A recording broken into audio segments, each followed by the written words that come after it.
So here we go. Is the relationship over if the marriage proposal is declined? First off, If she said no to the ring, listen. So I'm saying bye-bye. No vagina is whack or dry. You just don't turn her on. I'm jugular out the gate, bro. Let's get into this. Dating someone you can have fun with is really unmatched. That's in my top 3. If I can't have fun with you, I don't even know how this thing gonna work. hey, bro, give us the other 2. Fun and what else? Nah. All right, no, don't worry. It's all good. What else? That's why you can't tell your brother stuff in confidence, because they go, Let's normalize bragging about women like this. Hey, now. go back. If I'm being honest, I feel like she started feeling the beat a little bit. Are you guys brutally honest with your friends, or do you hold back in order not to hurt their feelings? The honesty is not the brutal part. The brutal part is how the person perceives your honesty. If you're dating a narcissist at Christmas, you had better run. As Mike would say, same old show, just a new year. If it ain't broke, don't fix it. But guess what? We still gonna enhance it. Welcome to another episode, or maybe this will help. I'm scared of dating, because what if we don't break up? Or you could just send them a message and say, man, have you seen I lost my feelings for you? Damn. Have you ever struggled with the breakup? I've told some people, like, you know what, I can't do this shit no more. Great person, but you just not for me. Someone said, real growth starts when you're tired of your own shit. What we've been talking. Ask for everything.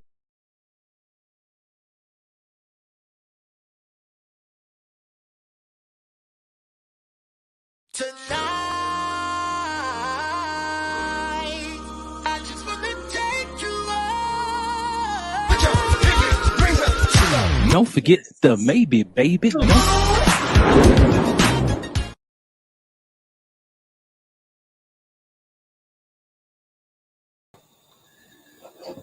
Mike. Mike over there singing and the mute on again. Good to know I'm not the only person having some technical difficulties. Nah, brother, it's all good. Listen, I'm trying to get my whole life together over here, man. listen, it's all good. Y'all give me a second, man. Y'all go ahead and do y'all intro, man. I'll be right back. Mike, Doug what's up Central. here, man? Hey, man, What's it's all up? good. It's all Yeah? good. It's all good, man. I'm happy to be here. Happy to be seen. Happy to be seeing you. Happy to be seeing Donnie, man. I'm in good spirits, man. I might as well just go roll into the check-in. Yeah. I was able to go to Chicago, see my mom, see my sister. Denham got a chance to see his grandmother and his aunt, and man, it was good, man. It did my heart good. I know it did my sister and my mom and Denham's heart good, just to have that Jay went with us too, just to have that family bonding time that we haven't been able to share together in a long time, because mom's is in Louisiana. Yeah. My sister is a flight attendant in Chicago, so she's always busy. So to be able to really carve out that time on purpose, not, I'll be in town, so let's link real quick, but really be able to like carve out that time and just, I didn't bring my work phone, I didn't bring my work computer, and just, you know what I mean, really dive in and just enjoy my family was good, man. And then I did this thing, you know, me and Heights don't get along like at all. Okay. And my sister wanted to do this thing called Tilt Chicago, where you go up 94 floors and they have a room and the glass of the damn building tilts out like almost 90 degrees. So I did it, man. I did it. I couldn't be no punk, especially not in front of Denham. And so, you know what I'm saying? I did it. I was nervous as shit, but, you know, got that done. So it was just a bunch of just, you know what I mean, moments and make, like we always say in the circle, to make memories. So, you know, I feel like we made a bunch of memories together, and it was a blessing, man. It was a blessing. Hey, what would you do if you was like 1 pound over the weight limit and you just heard it cracking? Damn, dog. I could probably scream, not yell, no, like scream. I can't even do it. High pitch.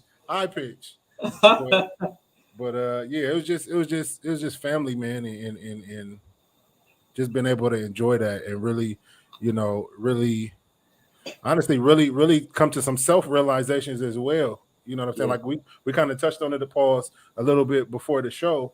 Just sometimes you think that everybody else is, you feel like in your heart, I want this to work, I want things to be better, I want to cultivate the relationship, and you feel like you're doing everything that you could possibly do, but in that you negate and you think that because it's not working, the other person is the problem. Like they're not really trying. So you've been selfish, honestly. Right. And you thinking like, oh, because it's not working, it must be you. You must be the reason.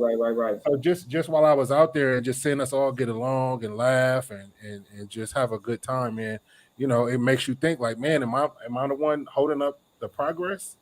By whether holding on to trauma or past hurt or whatever the case may be. You know what I mean? It's just important, like you told me in the beginning of the show, just sometimes you just got to look at yourself, you know what I mean? And just realize like, hey, nigga, knock it off. Like, if this is what you want, allow yourself to have it.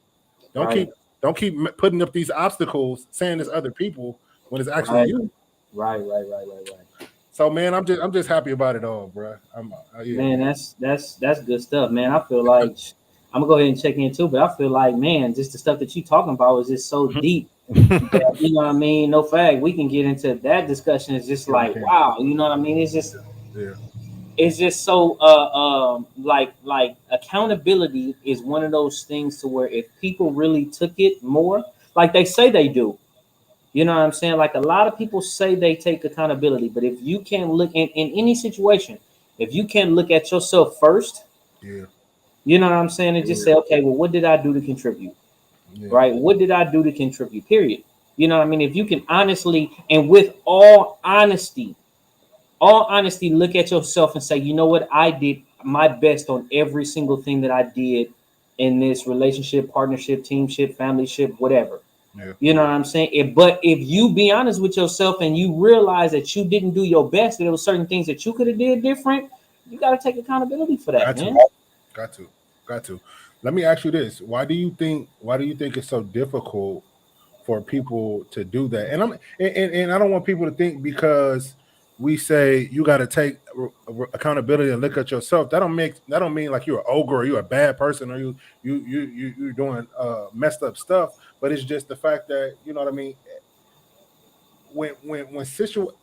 Like I don't know. It's just like you said. You got to look at yourself first.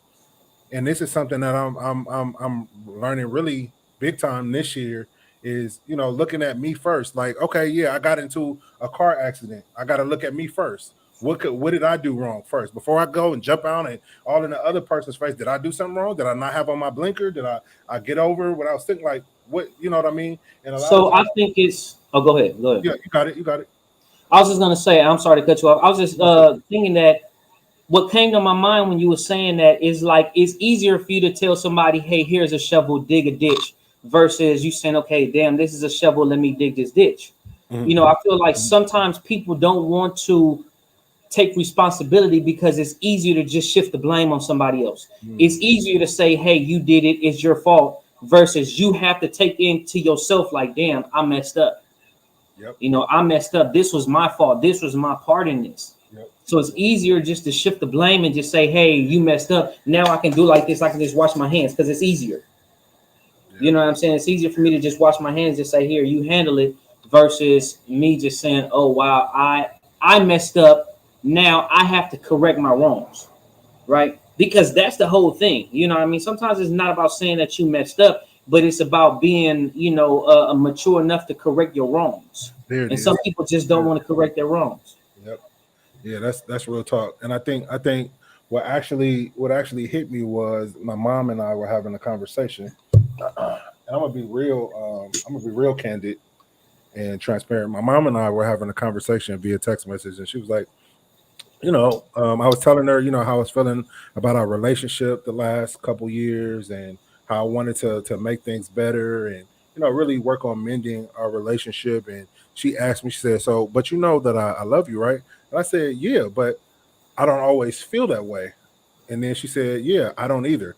When she said I don't either, it kind of was like a puncture to your side, you know what I mean? Because here I am in my own mind thinking, like I said before, I'm doing everything I'm supposed to be doing. I'm trying to reach out. I'm trying to do this, but it doesn't matter. None of that matters if the other person is not getting if you're not getting across to the other person what you're trying to get across. You know what I'm saying? So if I'm saying I love you, I love you, I love you, I love you, till I'm blue in my face, but they're not feeling that and they don't see that, then it's something is missing there, and that's the root of the problem that needs to be gotten to. That's the communication that needs to be had. Like, because for instance, Dub may speak Spanish and that's all he speaks. I speak English, that's all I speak. So me telling Dub, hey, I love you, brother. I love you, brother. You know, he don't know what the fuck I'm saying. Right. We're not speaking the same language. Right. So that doesn't mean she's wrong. That don't mean I'm wrong. The point is we need to find a way that we're speaking the same language so we both understand, you know, where we're coming from. And a lot of times that's the biggest issue. You know, the crazy part about it is people just expect you just to automatically know their love language based on their actions, or just expect you to know something. Sometimes you have to ask those questions, and sometimes people just expect you to know something so much that they look at you funny when you ask a question, because everybody is different. You know what I'm saying? So even if you ask somebody, hey, what's your love language? You know what I'm saying? And they may say whatever, doesn't necessarily mean that you know how to give it their way. There it is. You know what I'm saying? Because it's like you have to ask those questions like, okay, well, what's your love language? Okay, now what does that mean to you? Right? Because it's easy to just say, hey, what's your love language? And you expect somebody to know, oh, you know, my love language is physical touch. So they touching you all the time and it's irritating the shit out of you because how are they touching you? You know what I'm saying? And you like, well, you told me your love language was physical touch, but you touch me on like this. You never told me how to touch you. But I never asked you how to touch you. I agree. I don't know, man. I agree.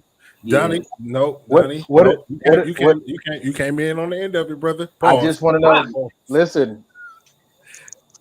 I'll tell you how to touch me. Don't. Okay. Let's just I'll tell you right now. To yourself. I'll tell you how to touch me. Don't do it. That's wow. I don't know what I missed, ladies and gentlemen, but I'm gonna apologize on behalf of my brothers for whatever just happened. You need to apologize to your own mind for catching the take accountability. Yep, see? That's what exactly. It's you. Your mind is the problem. My mind is always a problem. 100%. We still on check-in, bro. Okay, my bad. Go ahead and finish talking about being touched, bro. My bad. I didn't mean to. Hey, you ain't even about to be disrespectful like that. Okay, nope. My bad. All right. Nope. Well, finish your check-in, bro. Finish your check-in. I rebuke you, Beelzebub. Spell it. Spell it. B. Don't no. D-O-N. Beelzebub.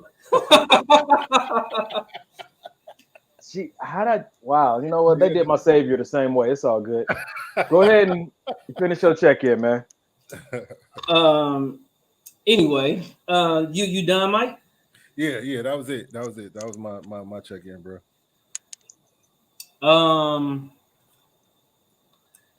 Do I have a check-in?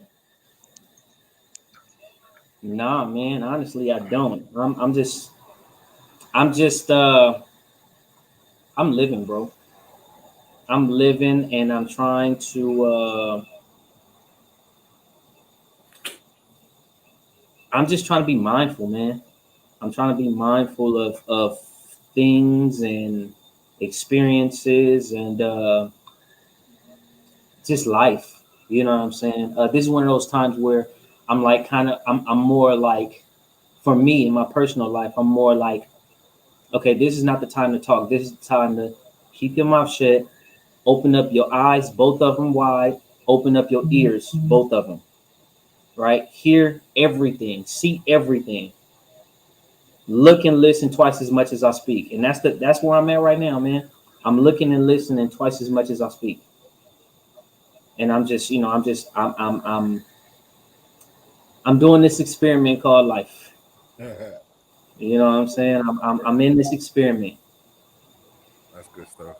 So that's where I'm at, man. I mean, I'm sorry it's not, you know what I'm saying, exciting or, you know, oh, this and that and this and that. It's you know, I'm experiencing. Too. Huh? I said, who you apologizing to? Oh, I'm just saying, man. You know what I mean? It's one of those things. I'm definitely doing things. I'm definitely experiencing life, but I'm experiencing it with my eyes open, my ears open, and my mouth closed. Yeah. Yeah. That's right. Yep. Hey, fix that look. Fix that look on your face. What's going on with this brother? Just keep your mouth closed and don't touch me. Yes.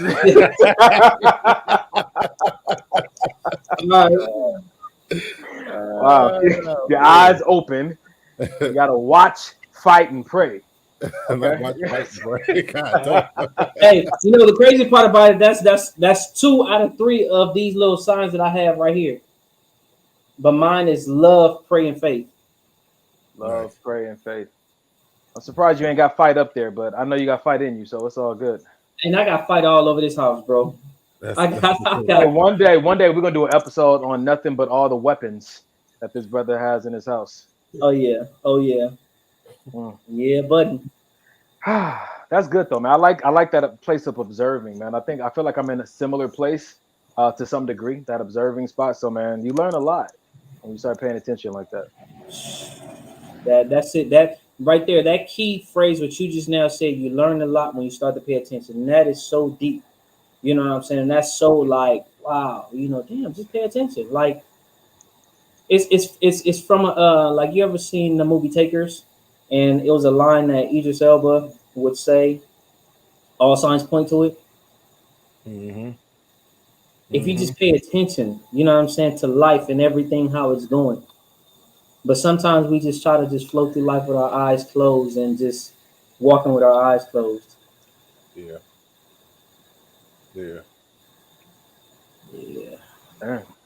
All right. Yeah, I know, right? Well, best wishes to you, bro. I mean, like, just keep us posted on how that goes. Yeah. I like it. Every day is a journey, bro. Every day is a journey, and I'm not gonna stop. You know what I'm saying? I'm not always happy. I'm not always positive. I'm not always making the best decisions, and I'm not always living like, you know, everything is always perfect. You know what I'm saying? One thing, if I'm going through it, if I'm hurting, I'm gonna let you know I'm hurting. I'm not gonna mask it. I'm not gonna put it out there for everybody to know all my business and everything. But you know, those around me and that's close to me, if I'm hurting, you're gonna know that I'm hurting. And I be real with this life and this experience and this experiment, because I know if I'm real about how I feel, how I look at things, how I view things, I know I can get the best answer. You know what I'm saying? If you go to the doctor and you lie about your symptoms, then he give you something based on your symptoms, you're gonna be like, oh man, how come I'm not feeling better? Because you wasn't truthful with the doctor and told him what your symptoms really were. Yeah, that's good. That's the same thing for with therapy. Like I said, on my first session, I tried to go in there and kind of tell my therapist what he wanted to hear and kind of, you know, bullshit him a little bit, and he called me out on it.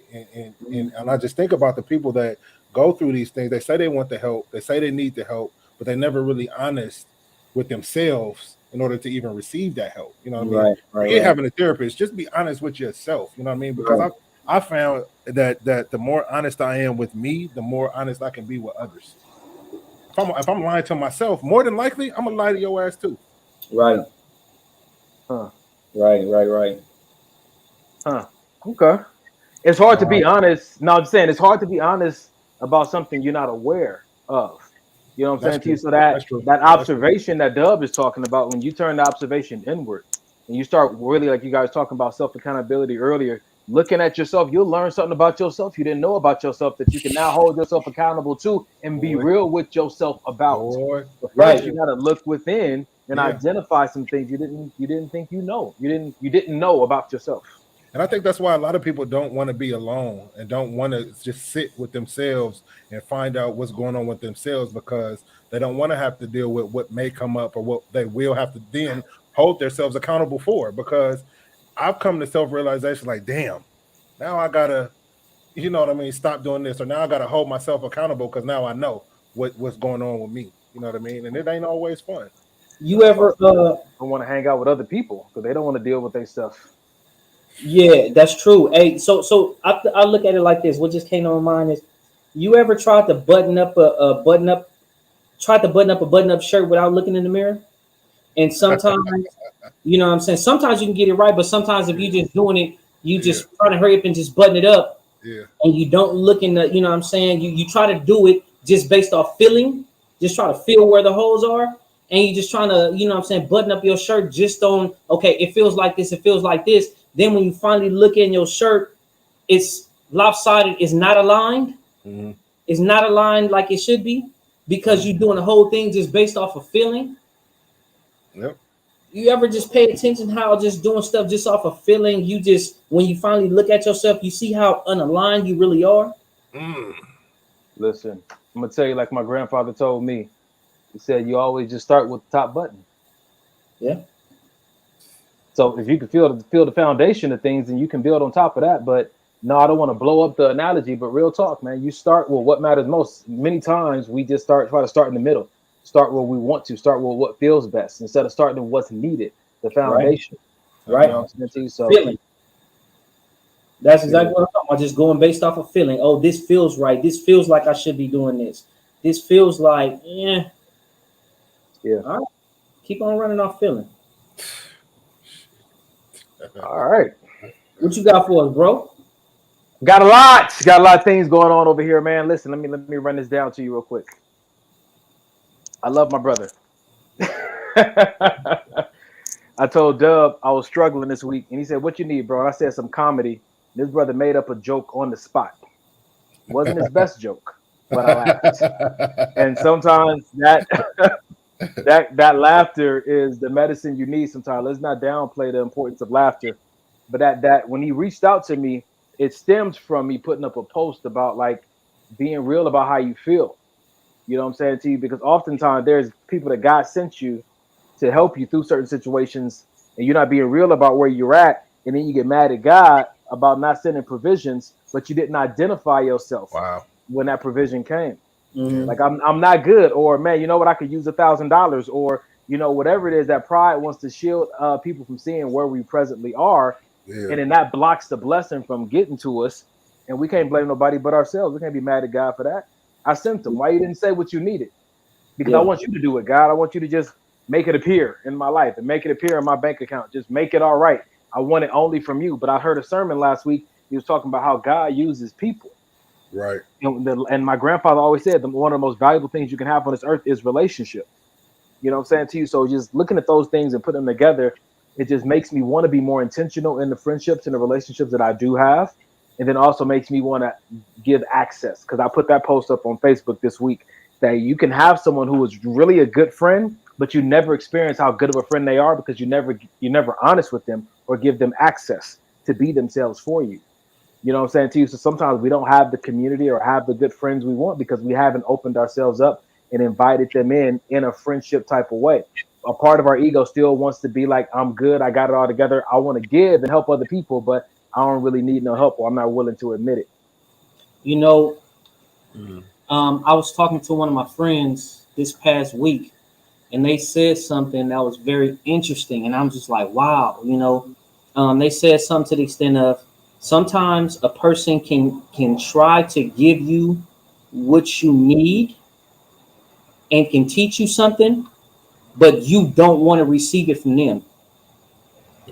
If they have everything, like it's just, even if they have something to teach you, you just don't want to receive it from them. And I'm like, wow, that's crazy. You know what I'm saying? Like, that's true. Yeah. I've been offered plenty of back rubs, and I'm good. Not from you. No, don't touch me and keep your mouth shut. You know what you said earlier?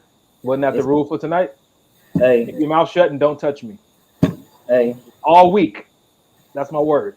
All right. No, but that's good though. Keep going with that. So what happens next when you don't want it from that person or whatnot? Well, so for I mean, it's the thing is, it's one of two things. For the person that was trying to help you, you have to say, okay, cool. You don't want it from me, that's cool. From the other person who needs the help, they have to hope that it's gonna come again. Right? Like if somebody is offering you $1,000 and you need $1,000 at that time, but you don't want to receive that $1,000 from that person, you gotta hope that another $1,000 is going to come around for you in your time of need, or even in your time of just somebody just trying to bless you. You know what I'm saying? Somebody trying to give you information. It may not be a desperate need of it, but it may be somebody who knows something that you want to know, right? And they're offering to say, "Hey, look, here's some information. I have some information to know about it." And they're like, yeah, but I just don't want it. I want that information, but I just don't want it from you. Yeah. Do you think that can stem from like just arrogance and pride? Because I feel like that person, that still, even though you don't want to receive that whatever it is from that person, that still may be a godsend. That person still may be sent from God. God may be testing you. Yeah. Oh, okay. You say you want this, but let me see if I send this person. Are you still going? You know what I mean? Are you going to receive it or are you going to shun it? I think sometimes, if I speak from experience and not hypotheticals, for me, oftentimes it's been either the character or integrity of that person. I don't know what strings are going to be attached to it. So I'm worrisome of, man, if I let this person do anything based on what they did before, it kind of maybe shows that maybe I'm holding a grudge or I have a misjudgment of this person. And one thing I learned in a workshop that me and my mom both did a few years ago, I told Dub knows about it, Landmark. They said always hold space for people to show up in a new way. And that's a hard thing to do when someone's repeated behavior is showing you the same thing over and over again. But for your own personal well-being, it's not saying be naive and disregard everything that was done, but always hold a little bit of space for them to be new, to show up in a new way, because you never know what day somebody might have an encounter or an experience that changes them, like a Saul to Paul situation. So holding that space, that's been the reason. Not holding that space has been the reason why I guess why God hasn't been able to bless me through certain people, and I'm working on that. I like that. In addition to that, I think also another reason why that's done is because of disconnect. Sometimes you disconnect from people, and now it's just like, nah, I'm good. You know what I mean? You may have some information for me that I may be able to use, but I have a disconnect, and now I don't want that information from you, whatever it is. And it's done.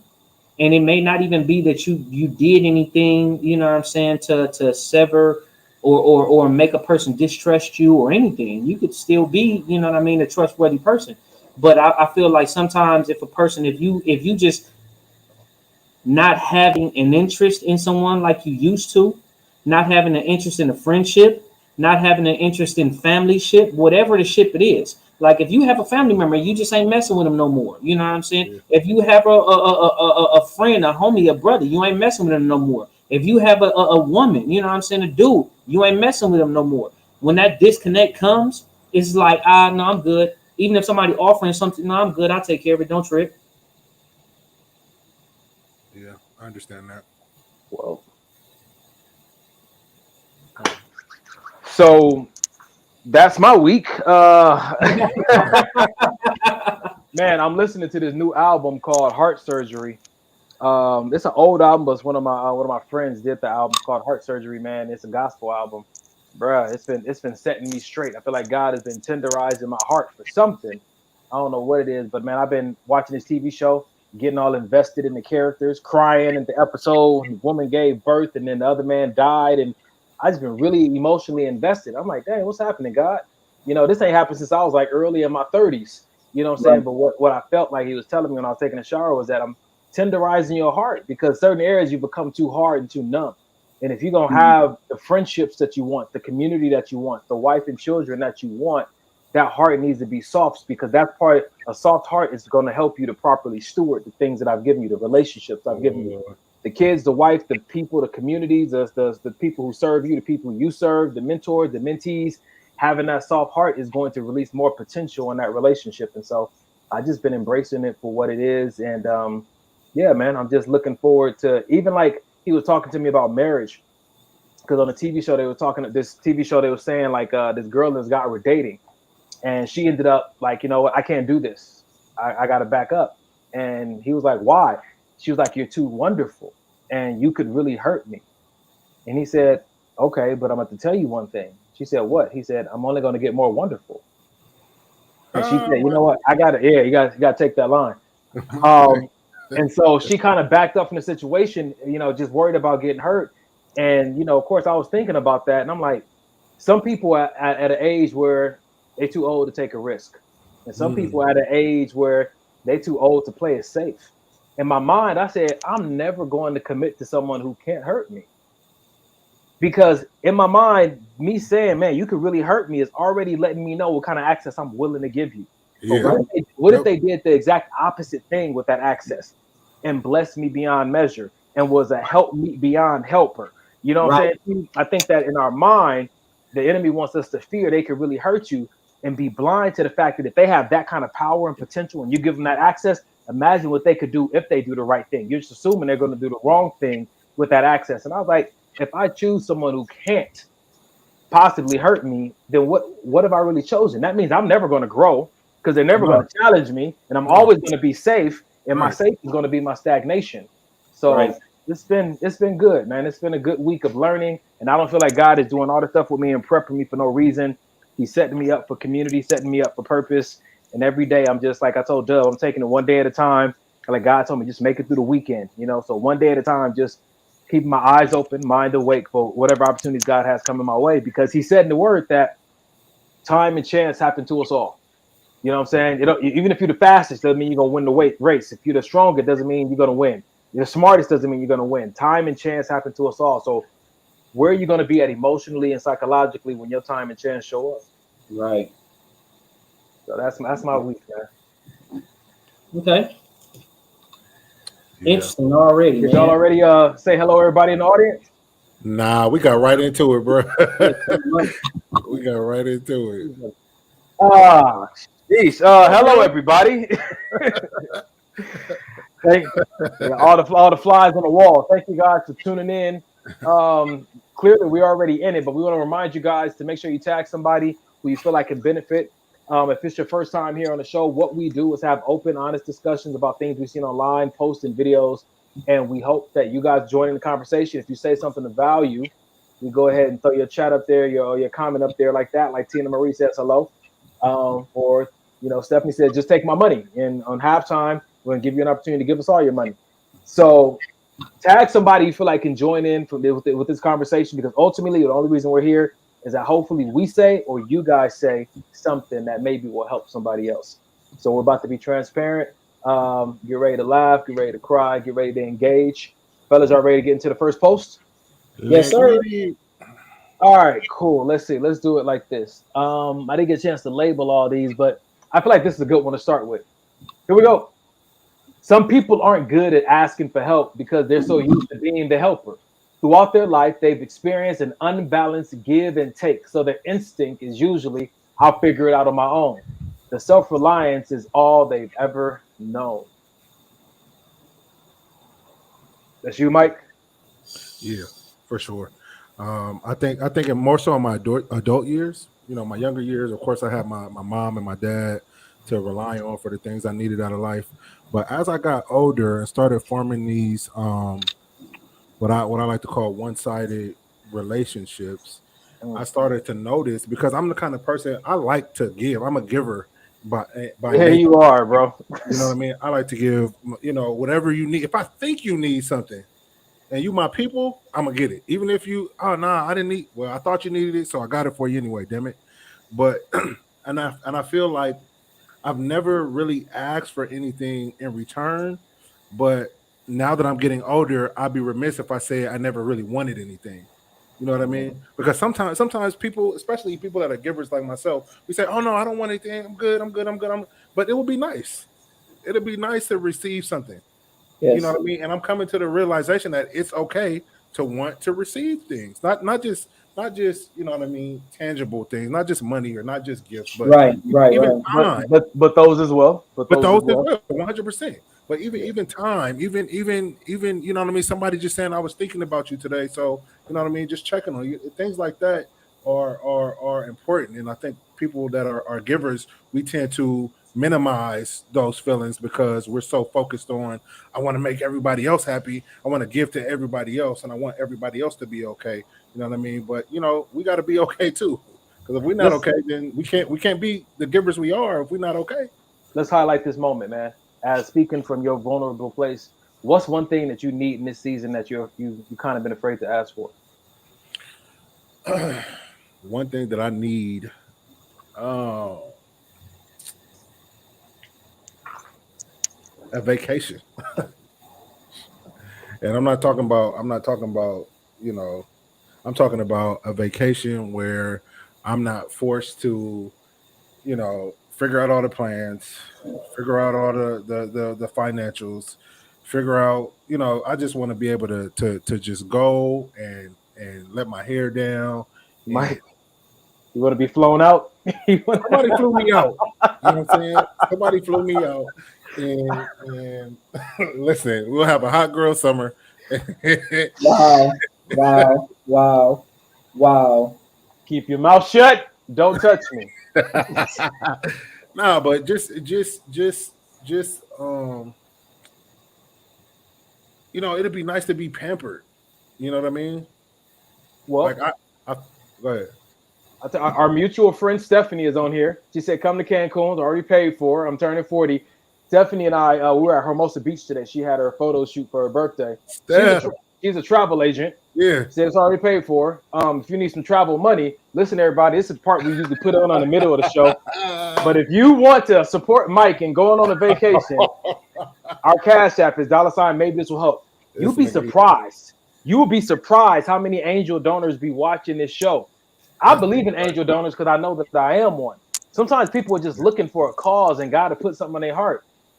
And if he puts something on your heart, man, just want you to know that we have a Cash App, $ maybe this will help. If you want to help Mike to go on a needed vacation, because his brother's always helping and giving, he'll shoot the whole circle $50 on a random day, like y'all just go have lunch on me. You know what I'm saying? And the Bible says he who refreshes others will himself be refreshed. So because I ain't about to drop $100 in the pot, I'm gonna put it out here. Anybody else that wants to get a chance to go ahead and throw Mike some money so we can do that. You know what's crazy? You know what's really crazy? Hold on. I just got a text message. Somebody said they're gonna Apple Pay me some money for you, brother. Thank you, brother. Thank you. Come on, we have not because we asked not. I appreciate that. Seriously, I'm gonna take 10%. Listen, you know what's crazy is, and it speaks to what you're saying and what I was saying about not being comfortable with asking for things. As I'm sitting here telling you this, I start sweating.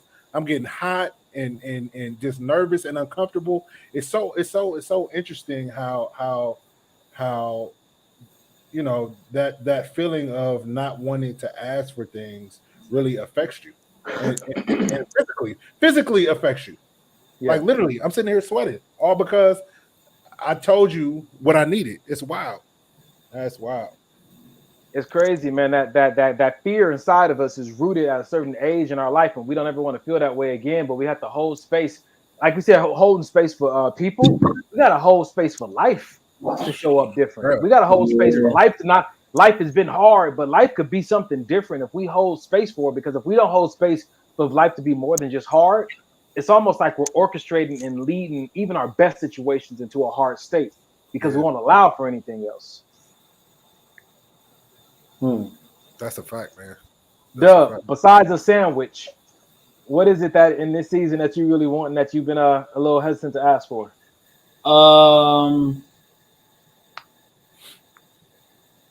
Don't cry, Mike. Man, I had to come back to you on that one, man. I mean, I'm okay. I'm trying to think. I got you. Give it some time. We got halftime coming up and get you too. I'll think about mine too. Yeah. Listen, my homegirl heard her. Thank you, Mom. Love you, Mom. I know I'm your favorite son. Love you. Listen, Mike be joking so he won't cry. I get it. 100%. You know me. I'm a crybaby, brother. Listen, not more than Carrie. That's a fact. He probably crying right now somewhere. Damn. At the DJ booth. Listen. Okay, so there it is. That was actually mine. Pookie, I'm coming over this week, or we need to link up halfway somewhere because I need the same thing. I need just a big embrace. And I'll actually bring you the sweatsuit that I owe you. I'm sorry. Dub, could I ask you for a favor? What's up? One of my friends texted me. Her daughters are watching the show, and her daughters love our show, but they love our theme song. So if we can give them the theme song one time, they're kids, and they know the theme song. That's pretty good.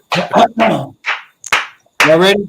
We ready? Go. You want the slow intro? You know what I'm saying, leading into the whole thing. Maybe this will this help you? Bring it again. Bring it in. Maybe this will this help you? Here we go. Hey, don't forget the maybe, baby. Don't forget it. Don't forget the maybe, baby. Don't forget it. Don't forget the maybe, baby. Don't forget it. I hate Mike's part. I hate Mike's part. That's the worst part. I hate Mike's part. It's the worst. Golly. Don't forget it. Jesus. Lord. Let's try it again.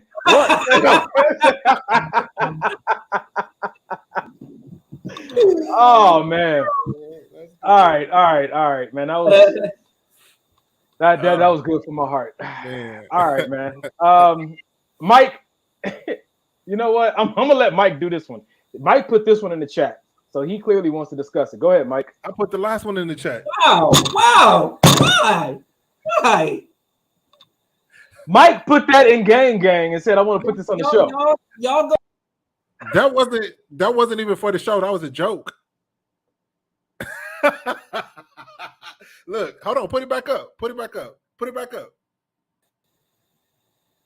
Nope. When you're a protector and a provider, What, Mike? but ask women to go half. I thought it was funny. That's what you look like. That's what you look like when you were provided and protected, but asked women to go half. I would never ask women to go half, brother.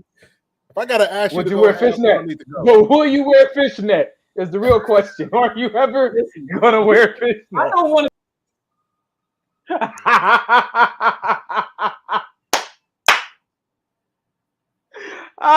Doug said he don't even want to be seen on this part. All right. I got a better one. This nigga's still- Dub, come back. I got a better one, bro. All right. I promise. I got a better one. Dub is not with the shenanigans. All right, here we go. The people who are nice to you aren't always being kind to you. Saying what you want to hear is nice. People sugarcoat feedback to make you feel good today. Sharing what you need to hear is kind. People speak honestly to help you do better tomorrow. Candor is an act of care. How you feel about that? Nice versus being kind. Read it one more time. All right, cool. The people who are nice to you aren't always being kind to you. Saying what you want to hear is nice. People sugarcoat feedback to make you feel good today. Sharing what you need to hear is kind. People speak honestly to help you do better tomorrow. Candor is an act of care. And if you don't know what candor is, candor by definition is the quality of being open and honest in expression, being frank. Okay.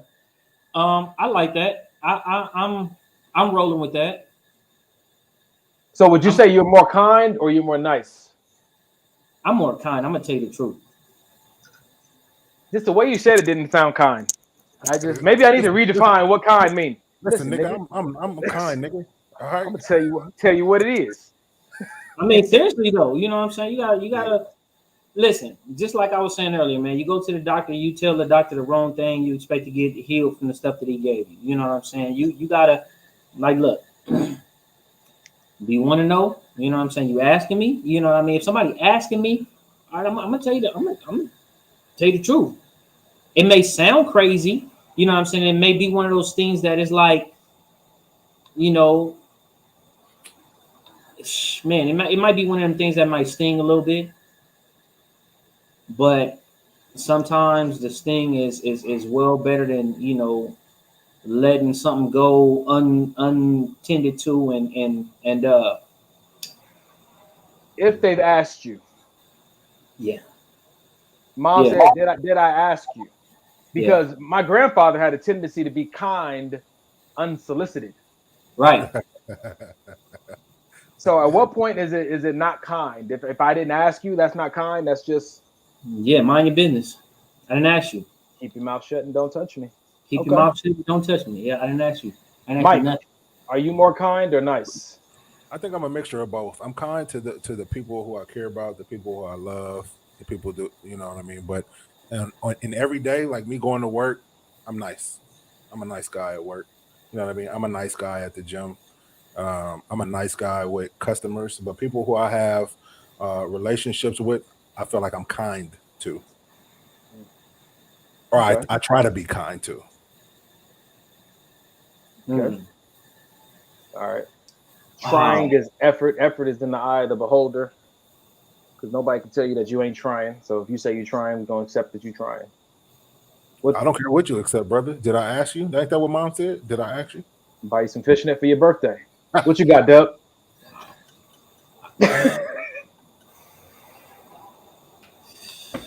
You know what? I can fix this. Here we go. I know where he going. I already know. I know where he going. I can fix this. I already know where he going.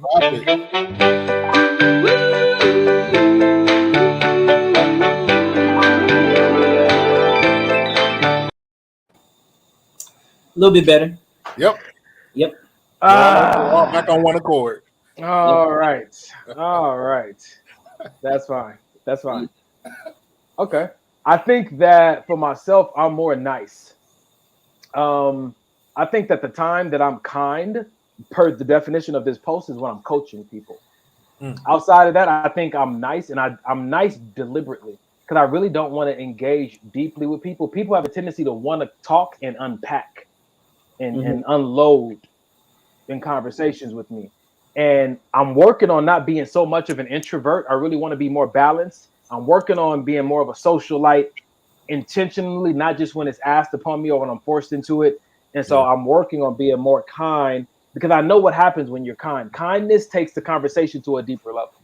You know, either they're angry with you or they want to know how you know this and can you help me with it. And I'm not always in a space to want to engage deeply with people. I have people that I want to be, have depth with and intimacy and conversation, and most people I don't. But the part I'm fighting with, that was a nice way to say it. The kind way to say it is what? Nobody really. Talisha, you've known me since you should know this. I am a performer. People mistake my ability to perform as being an extrovert. I do that because I feel like it's called upon me and I do it well. But my preference, where I recharge, is by myself, in my hammock by myself, on the road driving by myself, spending time by myself. That's where I recharge. You know what I'm saying to you? If you find me at a party, I'll be socialiting for a second. Where'd Donnie go? He off somewhere by himself or with a small group of people doing something very intimate, Yeah, but I'm working on that. I'm working on that piece, man. I want to be, per the definition of the post, more kind, telling people things that are going to help them, but then being able to say, hey, I'm not necessarily the one that's going to help you with it, because the other part of me, that coach in me, that helper in me, wants to rise up and try to be everybody's savior. So, I got some things to work on. I got something. Say something kind about this.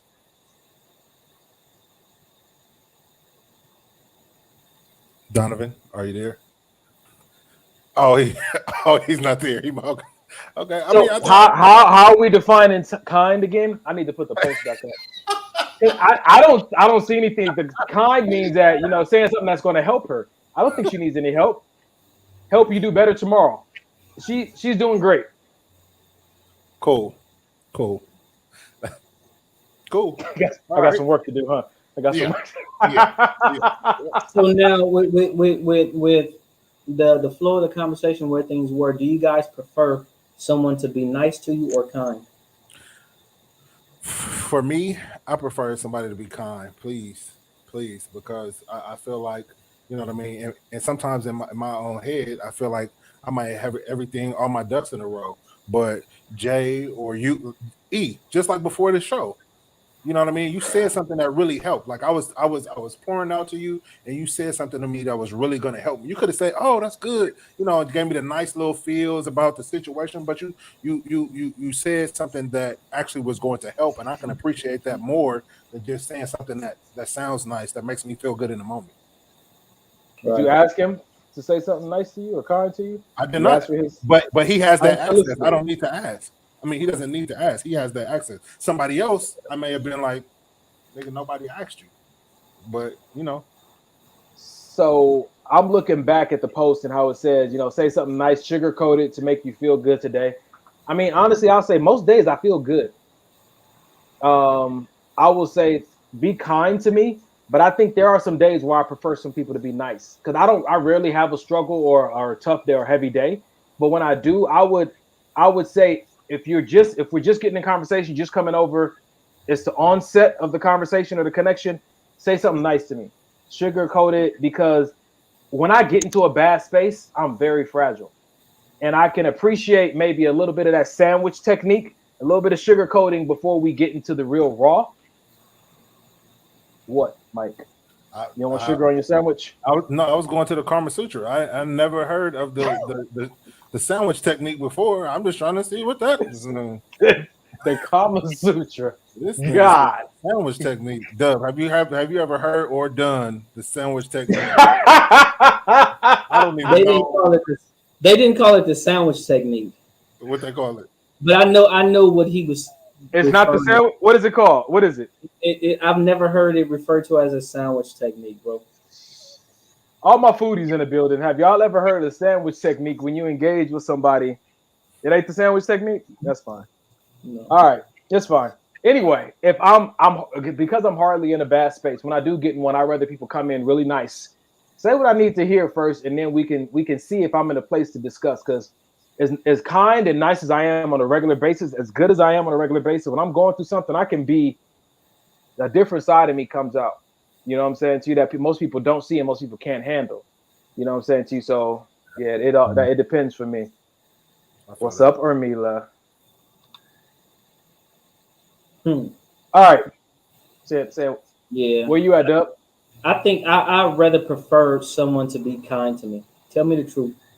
Let me figure out everything. If it's something that's gonna help me, you know what I'm saying? Let me deal with my own feelings about it. Let me deal with my own emotions about it. Just don't keep me waiting.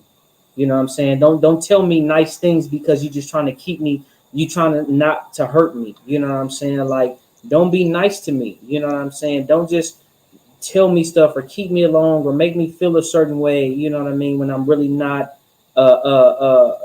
When you have something else that would help me out in the long run. So be nice to me. I don't give a damn what it is. Let me deal with it myself.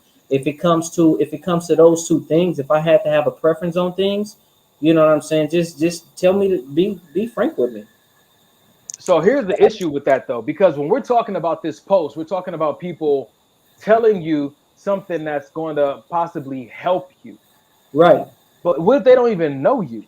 And what if what they're saying is really just their opinion and it's not helpful? Absolutely. And that's something that you also have to determine too, because everybody has an opinion about something. You know what I'm saying? Just because it's somebody's opinion doesn't mean that it's something that you should follow, something that you should go by. But even an opinion sometimes have a place. Even, you know, just like they say, a broke clock is wrong twice a day. You know what I'm saying? So sometimes even an opinion. Who says that? You never heard that saying? A broke clock is right twice a day. Yeah. In the morning. Is it like the sandwich technique? No, because that's not an actual thing. I looked it up, and a whole bunch of other stuff came up, but not what you was talking about. That's because your phone is already preset for that stuff. You're thinking about compliment, correct compliment. Something like that. Jesus Christ. What do you call it? Not no sandwich technique, man. It's called what is the sandwich approach? Many business professionals use the sandwich approach or hamburger method, a technique of tackling challenging conversations. A manager offers a piece of negative feedback sandwiched between two positive ones, thus easing the blow to the critic. Wow, are we still talking about? Keep your mouth shut and don't touch me. Keep your mouth shut and don't touch me. Right. So this is called the sandwich approach, the sandwich technique. It's not in the Kama Sutra. This is in your business book. If you got your degree like your mama told you, you know what I was talking about. So it seems like I'm not the only one that want a sandwich in, huh? Hamburger. Ali. All right, man. Let's get one more of these real quick. Yo, this goes back to one of my favorite songs by Drew Hill. He said, "I should be your boyfriend." But check this out. It says, "Stop waiting on your Stop waiting on your broke boyfriend to travel. Just come with me." Wow. My question to you is a young lady still available until she's actually married at the wedding ceremony? Up until that point, is she still available? No. Why not? How would she be available if she committed herself to somebody and they just hadn't went through the ceremonial process yet? So she's available all the way up until the proposal? Whatever you choose to make your commitment. Whatever it is that you choose at whatever point that you saying, I'm going to commit myself to you, at whatever point that you make that decision, after that point, you're no longer just free steak. So some people can actually be unavailable and have a boyfriend or a girlfriend, and some people can actually be available and have a boyfriend or a girlfriend. If that's it's up to them. It's up to them, however they perceive it, however they want to put their rules of engagement. All right, these are our rules of engagement. You know what I'm saying? I'm single till married. Okay, cool. If that's what you want to be, but understand that if you're saying you're single till married, then that also means I'm single till married in this relationship. So I don't want you to say nothing if I'm exercising my singleness. You know what I'm saying? Don't try to put handcuffs on me, but you're free to go and roam about the earth and do whatever it is that you want to. Don't try to use that about the earth. Yes. Yeah. Yes. Don't try to use that. Don't try to use that saying when it's going to benefit you. What kind of woman are you dating that's roaming the earth? Listen, looking for a sandwich. Work. She is for the streets, looking for a sandwich technique. Because this is the cool part about it. Like sometimes people can say something, right? And they can talk about another person, they can blah blah blah. But then if you talk about another person, they be like, man, I don't want to hear that shit. You know what I'm saying? Being quite honest, being really honest with themselves. Like some people try to act like they got it all. Like, man, that don't bother me. That don't bother.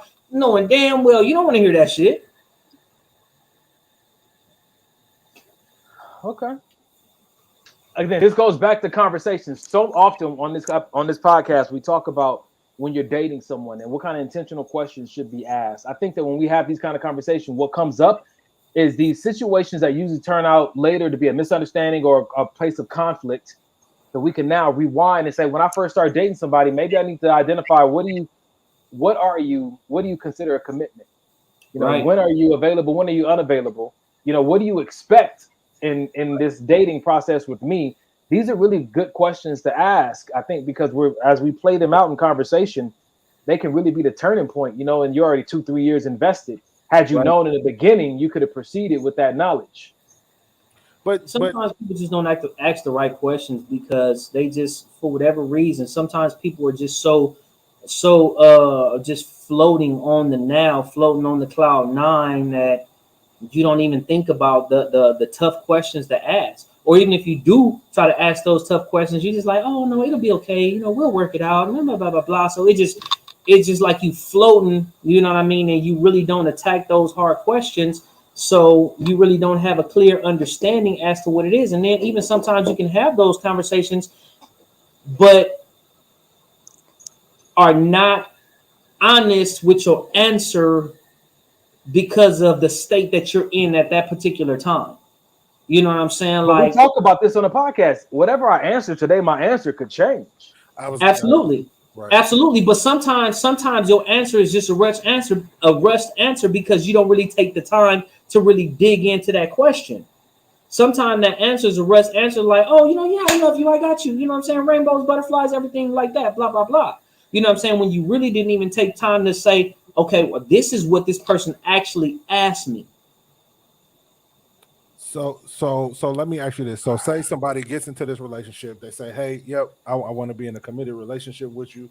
But then a year or two down the line, they're thinking like, man, maybe this like monogamous type of relationship isn't really what I want anymore. Maybe I do want to be able to have multiple relationships, this and that. Does that now mean that person now, because they made that initial commitment, they are now forced to honor that commitment and stay in that and just be low key, maybe even miserable because that's not really the type of relationship they want to be in? You know, I don't. Go ahead, bro. Because I'll say it like this. I see where you're going, Dub. I'm gonna leave that part alone so you can have that conversation. I'm gonna say it like this. People were making fun of me, but this is why I came up with this a while ago. Even when I'm dating, I date for a time period. I date for three months at a time. And at the end of 3 months, we have a real life discussion. The discussion is, how's this going? Are we going to move forward into something exclusive? Are we going to extend this dating period for another 3 months, or are we going to go back to just being friends or just being strangers? Because what happens is even marriage has an expiration date till death do us part. This is how people get trapped in dating because they just date indefinitely. Date with a dead end. You know, I like to call it a dead end, but date with a destination. Like, okay, for the next 3 months, we're gonna date and we're gonna have an open dating situation. At the end of 3 months, we'll get together, see how it's going. Because by that time, you've experienced me. You may not like me no more, or maybe something has changed in your life and you wanna go out there and, as Dub says, roam the world. You know what I'm saying to you? At the end of 3 months, we can have that conversation. Go ahead, Dub. So I was gonna say sometimes, like, you always grow. You're never gonna stay in the same place. You're never always gonna feel the same as you did before. You know what I'm saying? You're not always gonna have those butterflies and floating moments, right? But I think the key thing is sometimes you have to remember your why. Remember why you chose that person to begin with. Remember why, what makes you want to put forth an effort, because sometimes that why is what makes you want to put forth an effort. Sometimes we just get to the point where we don't even want to try anymore. And everybody is always evolving. So since you're always evolving and you know what I'm saying, you have a different mindset, I feel like, okay, am I going to give up on this person because I have a different mindset or because they have a different mindset? Or am I going to still remember my whys, especially if nothing went wrong? Am I going to still remember my whys? Am I going to change my approach because now they're in a different season, I'm in a different season, so now we have to figure out how to love in this season that we're in. And I think sometimes people just get so stuck on, oh, well, I don't feel it anymore, so I'm just going to go. You know, and that's all they're worried about. You know what I'm saying? That's all. It's just like, okay, well, this is how I feel right now, so I'm going to go how I feel right now. Yeah, I felt like that before, but this is how I feel right now. And they're forgetting the whys. They're forgetting the why you got in this in the beginning. They're forgetting the, you know what I'm saying? Like, okay, now things change. It's even in any job. You know what I'm saying? Once you get to a different position, you have to say, okay, well, why did I start working at this company to begin with? Okay, now I'm working at this company now. Now things are starting to change. I need to take a different approach. This is not what I'm used to. But if I still want to work for this company, if I still want to be a part of this organization, you know what I'm saying? Everybody has the opportunity all the time to just say, no, I don't want to work for this company anymore. But is that always the best option because you don't necessarily feel it anymore? Now, should you take that approach in just dating, or is this we talking about when you're in a marriage? That you take that approach? I say it's always more than one approach. I say it's not always, that's not always the right way to go. Sometimes it is to say, you know what, this is not working for us and we need to go our separate ways. But I'm not saying, what I'm saying is don't always, just because you have that feeling, or I don't feel like I used to, or this or that, without discussing it, without taking a different approach. If that's something, you know, because sometimes we walk away from things prematurely based on our feelings. Agree. You know what I'm saying? Oh, I feel like this. Well, I don't feel like I used to feel, so this ain't for me anymore. Or my life is going in a different direction to where this is not for me, or this. If it is, that's cool. Not saying that you can't, but sometimes it's not always about just going off of feeling, oh, this doesn't feel like me anymore, so let me just leave. Sometimes it's worth digging into, and sometimes it's worth taking a different approach to look at it from a different standpoint. Yeah. I think that everything's retrospect, man. Every decision we make, it's no guarantee that we was making the right one. We was going with either our gut or with the guidance that somebody gave us. You know what I'm saying to you? So when we always put out there, sometimes this, sometimes that, now we really don't know. Even when we look back, sometimes we still don't know.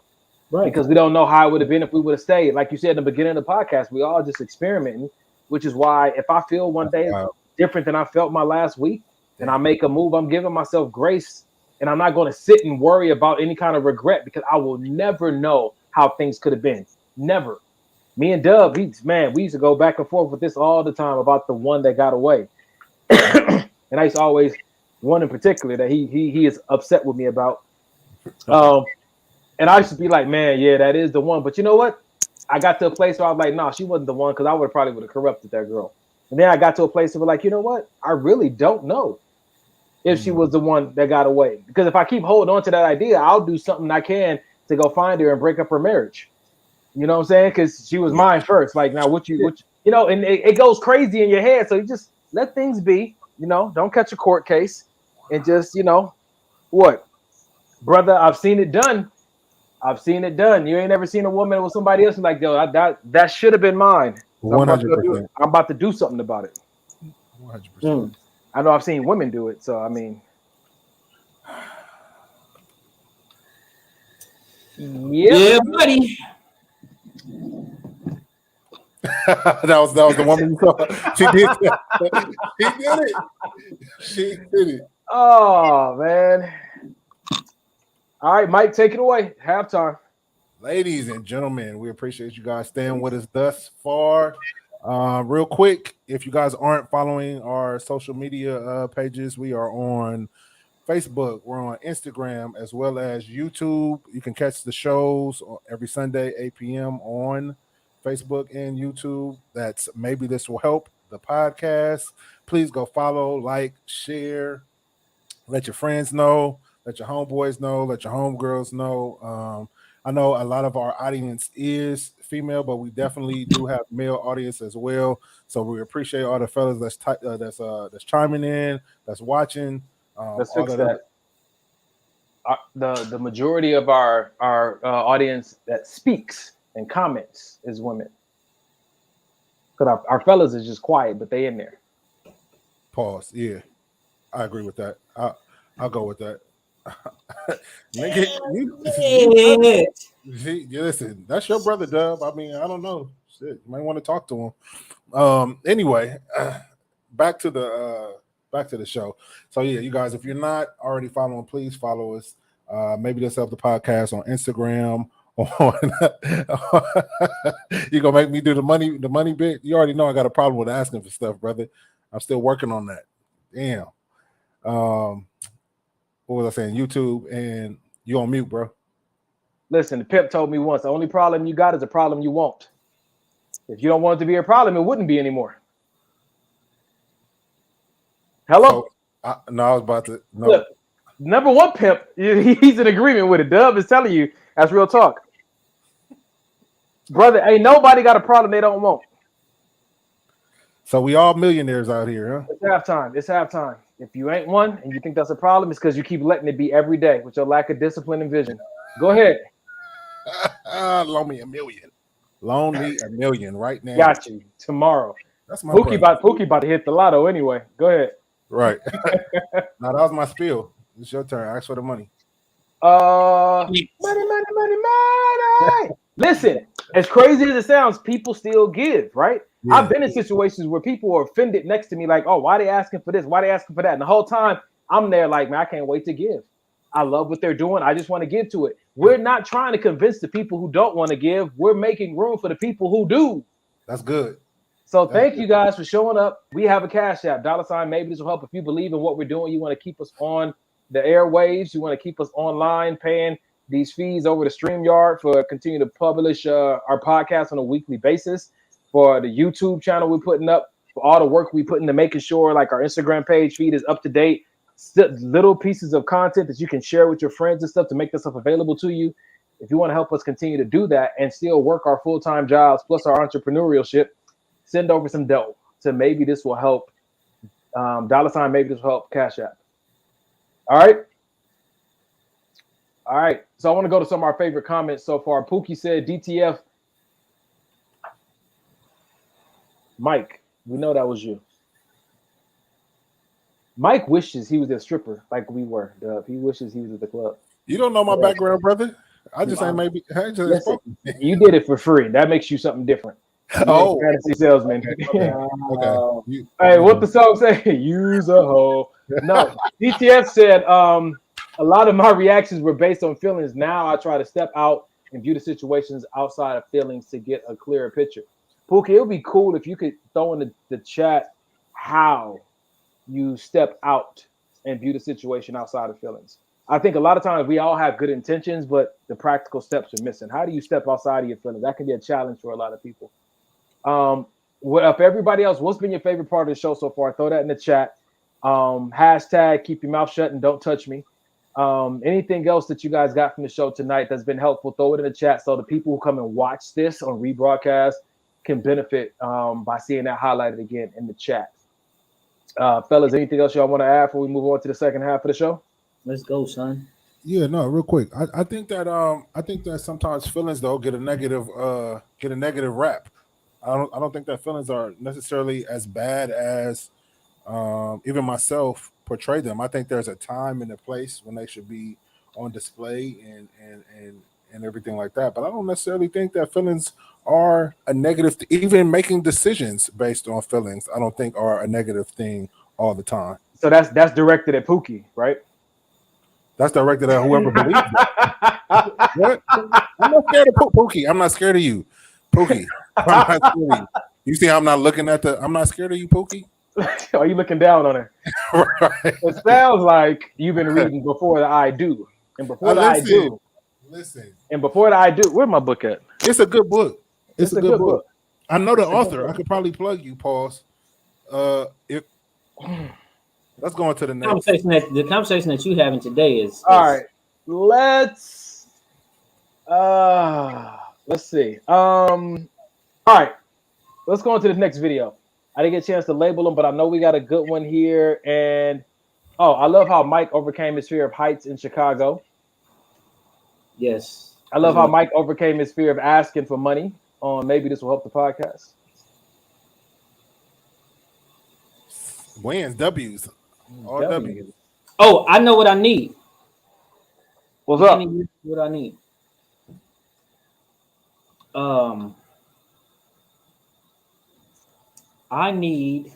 I don't know what I need. I thought I knew what I need. Listen, I was nervous too. I'm like, oh. Because I was like this.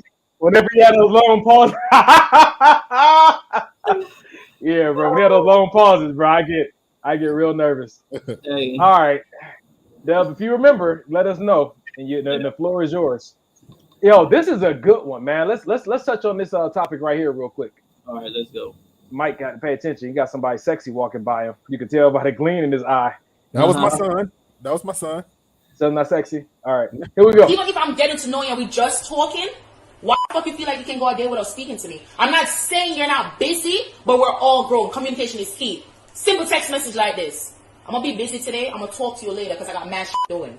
Even if you didn't even text me at the end of the night or something, it's still okay. But going out all day without speaking to me? Are you dumb? You're not mine then. Bye. Even if Even if I'm getting to know you and we just talking, why the fuck you feel like you can go a day without speaking to me? I'm not saying you're not busy, but we're all grown. Communication is key. Simple text message like this.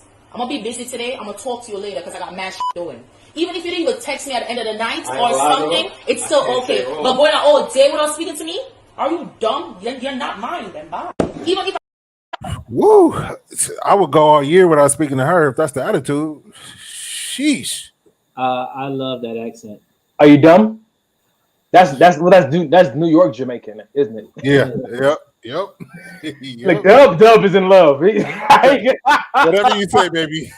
Whatever you say. I love it. 2 days for 2 days, and after like. Nah, I agree. Especially if it's your like the thing said, your person. I think there should be some form of communication, just out of common courtesy. What happened? I don't believe you. Have you ever done that in your life? Or this something new you want to try next week? Because I mean. Mike, who do you talk to? You don't even talk to God daily. Who do you talk to on a day-to-day basis, my nigga? I talk to myself because there is no one to talk to, bruh. Listen, that's not what we're talking about right now. Okay, that's fine. But you agree with her. She said, even if I'm just getting to know you, what makes you think that you can't go a whole day without talking to me, reaching out to me or something? I don't know. I can't agree with that, man. I can't hold that down. Dub, where you at? Oh, go ahead, Mike. I was just gonna ask you. And that's on both ends, meaning this is your person, the person you chose to do life with. And she said, if I'm just getting to know you. Oh, is that what she said? Okay, I missed that part because the caption said if this is your person. The writing on there said your person. Listen to her first word. Even if I'm getting to know you and we just talking, why about your person? But even if I'm getting to know you and we just talking. But I asked you if you could politely listen to what she said. And I'm asking you if you can look. I'm gonna look. You gonna listen? 3, 2, 1. We have limitations because we need help. Wrong video. My bad. Hold on. Let's try this one more. Even if I'm getting to know you and we just talking, why the fuck you feel? Okay. Yep.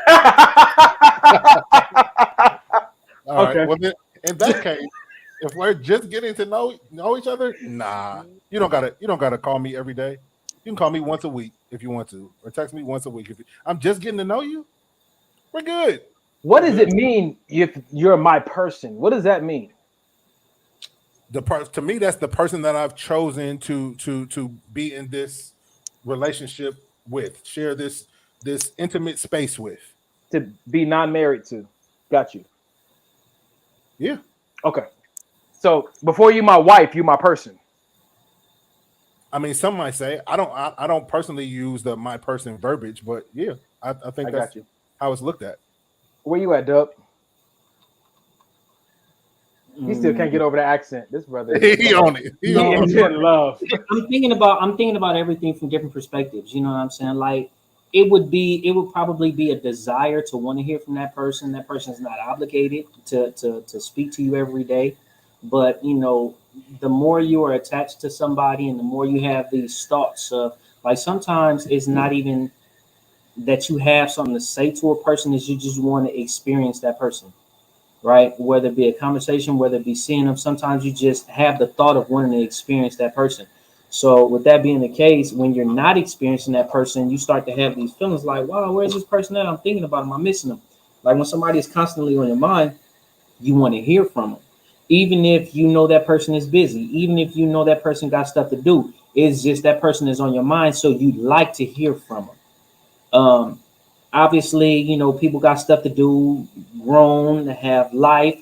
Just like Allison said right here, you know, if you're on a vacation, you know what I'm saying? Like, you don't want to ruin or not necessarily ruin it, but you don't want to spend your whole vacation just worried about, oh, I got to talk to this person, or I got to do this, or I got to do that. Sometimes you're just going on with life. So, I mean, I think it's one of those, it's not necessarily you have to, but if that's something that you guys do, then that's a difference. You know what I'm saying? Like if you guys are talking to each other every day and you guys have formed this habit that you both enjoy talking to each other, it's going to be missed if it's not there. And it's just like, damn, I'm going to miss you, or whatever the case may be, if that conversation is not there. Now, is it mandatory that you talk to each other? No, it's not mandatory that you talk to each other every day, but do you have a feeling that you want to talk to that person? Absolutely. Depending on how close you are to that person, depending on the relationship that you guys have, depending on the consistency of how you guys talk and how you guys light up each other's world. Yeah, of course. I just be wanting to know if these brothers have any experience with talking to somebody every day, or if this is just a theory. Because I have experience. Mike's been married twice. Dub's been engaged and has some more serious relationships than I have. So I'm interested in hearing what you guys think about this. DTF said, simply have to consider the other person and what they may be going through and changes they are doing in their life. I had to stop making things about me, stop being selfish, and think what I felt is more important. So yes, Mike's feelings are not bad, but how I was reacting was because I was being selfish and inconsiderate. She said, listen, I give you 24 hours, and then I figure you are no longer interested and move on. Wow. Jeez. Wow. Yeah. You got 24. I mean, 24. Figure it out. Like for instance, I get that. I guess it all depends on the person, because, like for instance, with me and Jay, literally, she came and picked up her stuff for her order, and then literally 30 minutes later, I was texting her. You know what I mean? And then that very next day, we ended up going out. And then since then, it's just been everyday kind of thing. But I think everybody wouldn't get that from me though. You know what I'm saying? I just think it takes certain people to bring that out of you. And it ain't everybody. It ain't everybody you date. It ain't everybody you in a relationship with. Absolutely. She did say a simple text would do. I hope you're doing well today. It's better than radio silence. I feel like this goes back to, again, when you first getting to know somebody, just seeing what are, I don't want to say their demands, but like, what are your requirements? What makes you feel wanted? When do you start to question if a person really wants to deal with you or not? Like, but then Pookie made the statement of after 24 hours. Is this after 24 hours we meet? Like we at a party or a club or a bar or something, we meet, and then I got 24 hours to hit you up before you be like, next. Because what if I hit you up? What if I hit you up 2 days later? Are you then gonna be like, I'm no longer interested? And if she is, it's cool. Listen, no, it is cool. I'm just trying to understand the rationale behind it. Oh, you want to? Okay, Pookie, can you please put your rationale? She said, I definitely do advise of my expectations. There it is there. And that's all anybody can ask. That's all anybody can ask. But me, and this is the thing, this is where I'm at when it comes to situations like that. They don't even upset me. Because if somebody decides after 24 hours that they done with me, my mindset is, man, I'm happy for the time I did have with you. If you feel like this is over, I'm not going to sit here and hold the torch. Let's move on. I appreciate the memories. And I'm going to take those memories and that experience because it made me better.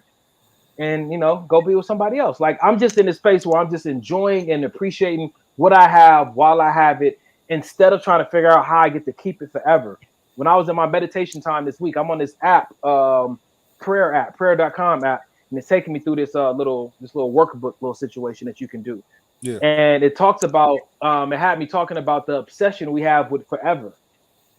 And that's what causes a lot of our emotional turmoil. Because when we get something we like, we want it forever, and we're never, ever preparing ourselves to let it go and to let it be if it needs to go or be somewhere else. And so we're almost setting ourselves up for this dramatic moment that's inevitable. But we don't have to set ourselves up for that. Instead of being so focused and idolizing forever, which nothing is forever, you're not going to even be here forever. You know what I'm saying? Just learning to appreciate what you have while you have it.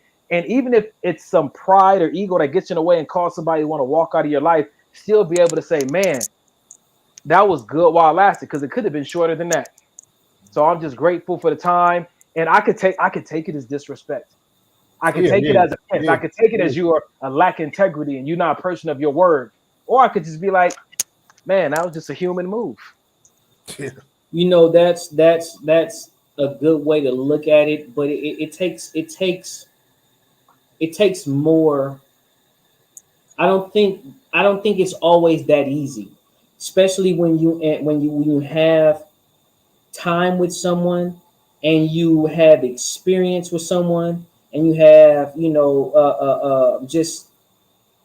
levels have opened up. You know what I'm saying? Like, you give people greater access, right? So I think it's possible, but I think once you start to give people greater access and that is just stripped away for whatever reason, you still like, okay, I'm okay and I appreciate that time, but it's still something that you have to process. It's like, okay, well, it's not there anymore, and it's not so easy to just say, oh well, you know what, whatever. You know what I'm saying? Everything was cool. I enjoyed the time that we had, but you know what I'm saying? It is what it is. It is what, I mean, you know what I'm saying? Like, some people can do that, right? I feel like for me, if I give you access and I open up to you, not to say that I can't be, because I'm like, whatever, fuck it. You want to be in my life? You want to be in my life. You don't want to be in my life? You don't want to be in my life. That doesn't mean that I don't feel a certain way in the process of you leaving out of my life. So now I'm having to revert back to, you know what I'm saying? Okay, boom, I let this person open up this chamber, and I let this person open up this chamber. So now in healing myself, okay, cool. Now I have to close up this chamber. Okay, now I have to close up this chamber. Versus it just like, boom, all right, now everything's closed back. I'm back to normal. Well, I appreciate the time that we had with each other. I just feel like I would like to be like that. I would like it to be that easy, but I feel like sometimes it's not that easy to just, you know what I'm saying, once it's done, to just have that mindset and be just automatically good. So let me tell you something from experience. I'm not speaking metaphorically or hypothetically for people to take my advice. I'm telling you from my personal experience. I've let people in. And the reason I know how to do this is because of how deeply I've been hurt. I saw that it was a skill set that I needed to work on to become better at, because it's inevitable in life. People are going to leave. Situations I like are going to change. And because I've been drugged through the mud through these situations, I've been butthurt. I've thrown a tantrum. I've been upset, tried to hunt people down. I need an explanation. Tell me why you did this. Multiple times, I've gotten to this place to where that no longer has to be the same trigger that it used to be.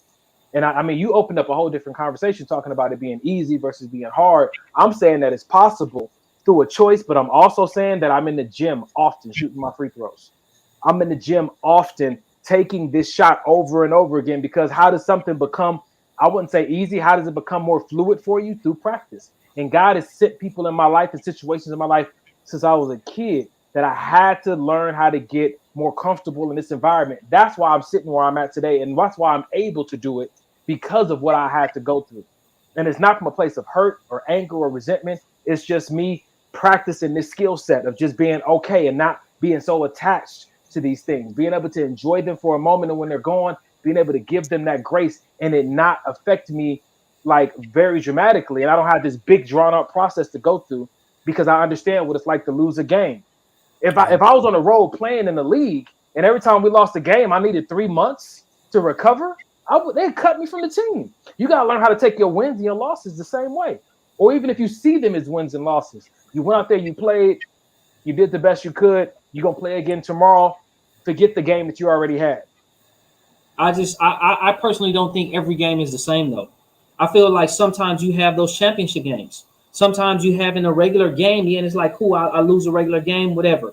When I say that, I mean like sometimes you allow different people to different levels of access. So with that being the case, that's not just like no regular game. That may be a playoff game. That may be a championship game. That may be a Super Bowl. You know what I'm saying? So even with those games, I feel like every game is different because of whatever, you know what I'm saying, game it was. Like I said, like some games are not just the average run of the mill. You know what I'm saying? Like for me, I also had that experience growing up my whole life. I'm used to people walking away in my life. I'm used to people dying. I'm used to, you know what I'm saying? There was a point in time where I was going to 5 or 6 funerals, you know what I'm saying, a year, 6 funerals a year. I'm used to people not being in my life in a drop of a hat. My thing is, for me, I don't allow everybody the access. Even if they're close to me, even if they're based on their title, they're supposed to be close to me. Everybody don't get the same access. So what I'm talking about is, I'm not talking about people who just whatever, just here and there or whatever. I'm talking about people that had a different level of access. I'm talking about people who, go ahead. I'm going to add this. We, on the last episode, I think it was the last episode before that, remember we had those 3 pieces of advice we would give people if that was the only thing they knew about us? Mm-hmm. And remember I said that it only means what you make it mean? Right. When I'm listening to you talk, I'm hearing you say the games are different. In my mind, I think that's the difference between us. The game is the game. A game is a game. You know what I'm saying? Whether it's championship or playoffs, whatever, it's only a bigger game if I make it a bigger game. If what I'm doing is the same, bringing my best to the table, people can hype it up to make it think like, oh, but this is, you know, your career. You can get a bump in your pay. You can get a ring. All that stuff only means something if I make it mean something. If I just am in love with the game and I do this because it's something I love, I'm not saying you're wrong. I'm just saying this is how you said you want to be able to do it. This is how I do it. I just see it all. It's all the same thing. In the grand scheme of life, it's just one day at a time. It's one relationship at a time, one encounter at a time. And whatever it wants to mean in my mind, I get to choose that. Okay, so let me ask you this then. I mean, whatever the answer is, you know what I'm saying? I don't feel any way about it, either way it goes. But just say, you know, it's somebody that we're gonna put side by side comparatives. Gotcha. Right? Let's say if somebody that you met, you know what I'm saying, like last month, right? And you guys are super cool. You guys been talking, hanging out, chilling or whatever, and it's a guy, right? Not, you know what I'm saying, no woman or whatever. It's a guy, so things are on even playing fields. Like y'all cool, everything is all good, blah, blah, blah. Y'all have this relationship, whatever, you know what I'm saying, everything is all good. So with what I'm hearing, the way you get over things, the way you just like, oh, well, whatever it is, what it is, I got to keep on moving forward. it's the same if that guy said, you know what, Donnie, I'm not fucking with you no more. You know what I'm saying? I don't need to talk to you no more. And it's also the same as me, Errol, telling you, Donnie, you know what I'm saying? I'm good. I ain't fucking with you no more. And I just walk away. So basically what I'm hearing is like either way, whether, you know what I'm saying, it's our relationship or whether it's somebody else, it all, okay, thanks for the experiment. Thanks for the experience. And you know what I'm saying? It is what it is. I appreciate the time that we had together. You go do your thing. I go do my thing. And I'm not feeling anything else about it. So this goes back to the conversation that you started about easy and hard. For me, the two examples you gave, they're the same thing. It's a relationship ending. Right. That's how I see it. Will one hurt more? Yeah. Is it going to hurt more? Yes. Am I going to be able to get up? Am I going to be able to get up the next day and do my life? If either one happened, yes. Do either of those relationships, whether it's you that I've known forever and hold you close, you will be the best man at my wedding, versus some random dude I met last week, will that change who I am? No. So that's what I'm talking about right now. That's what I'm talking about as far as would things be easy. Yeah, is life still going on? That's a different conversation. Absolutely, it would hurt. My life is not gonna stop because this person's not in my life. I completely understand that. What I'm talking about is the sting of dealing with it. Like, damn, you know what I'm saying? This person ain't there no more, or you know what I'm saying? As if things would just be so easy. Like for me, I just say those things. Yeah, my life is still going to have to go on, but it's not going to be as easy because of access. And so how easy it is still dependent on me as well. I can sit here and be like, man, I had plans for me and Dub. He's supposed to be the best man at my wedding. He's supposed to do this. We're supposed to be godparents for each other. Our kids will grow up together. Or I could be like, man, I'm happy I got a chance to deposit all the seeds I deposited in that man's life. He's going to have a prosperous future. And I'm grateful for all that he did for me. It's still my choice how tough this is going to be, because most of the torment that we go through is because of the way we choose to go through the process. Absolutely. That process is not predetermined to be that challenging. I'm just looking at it like the human aspect of things.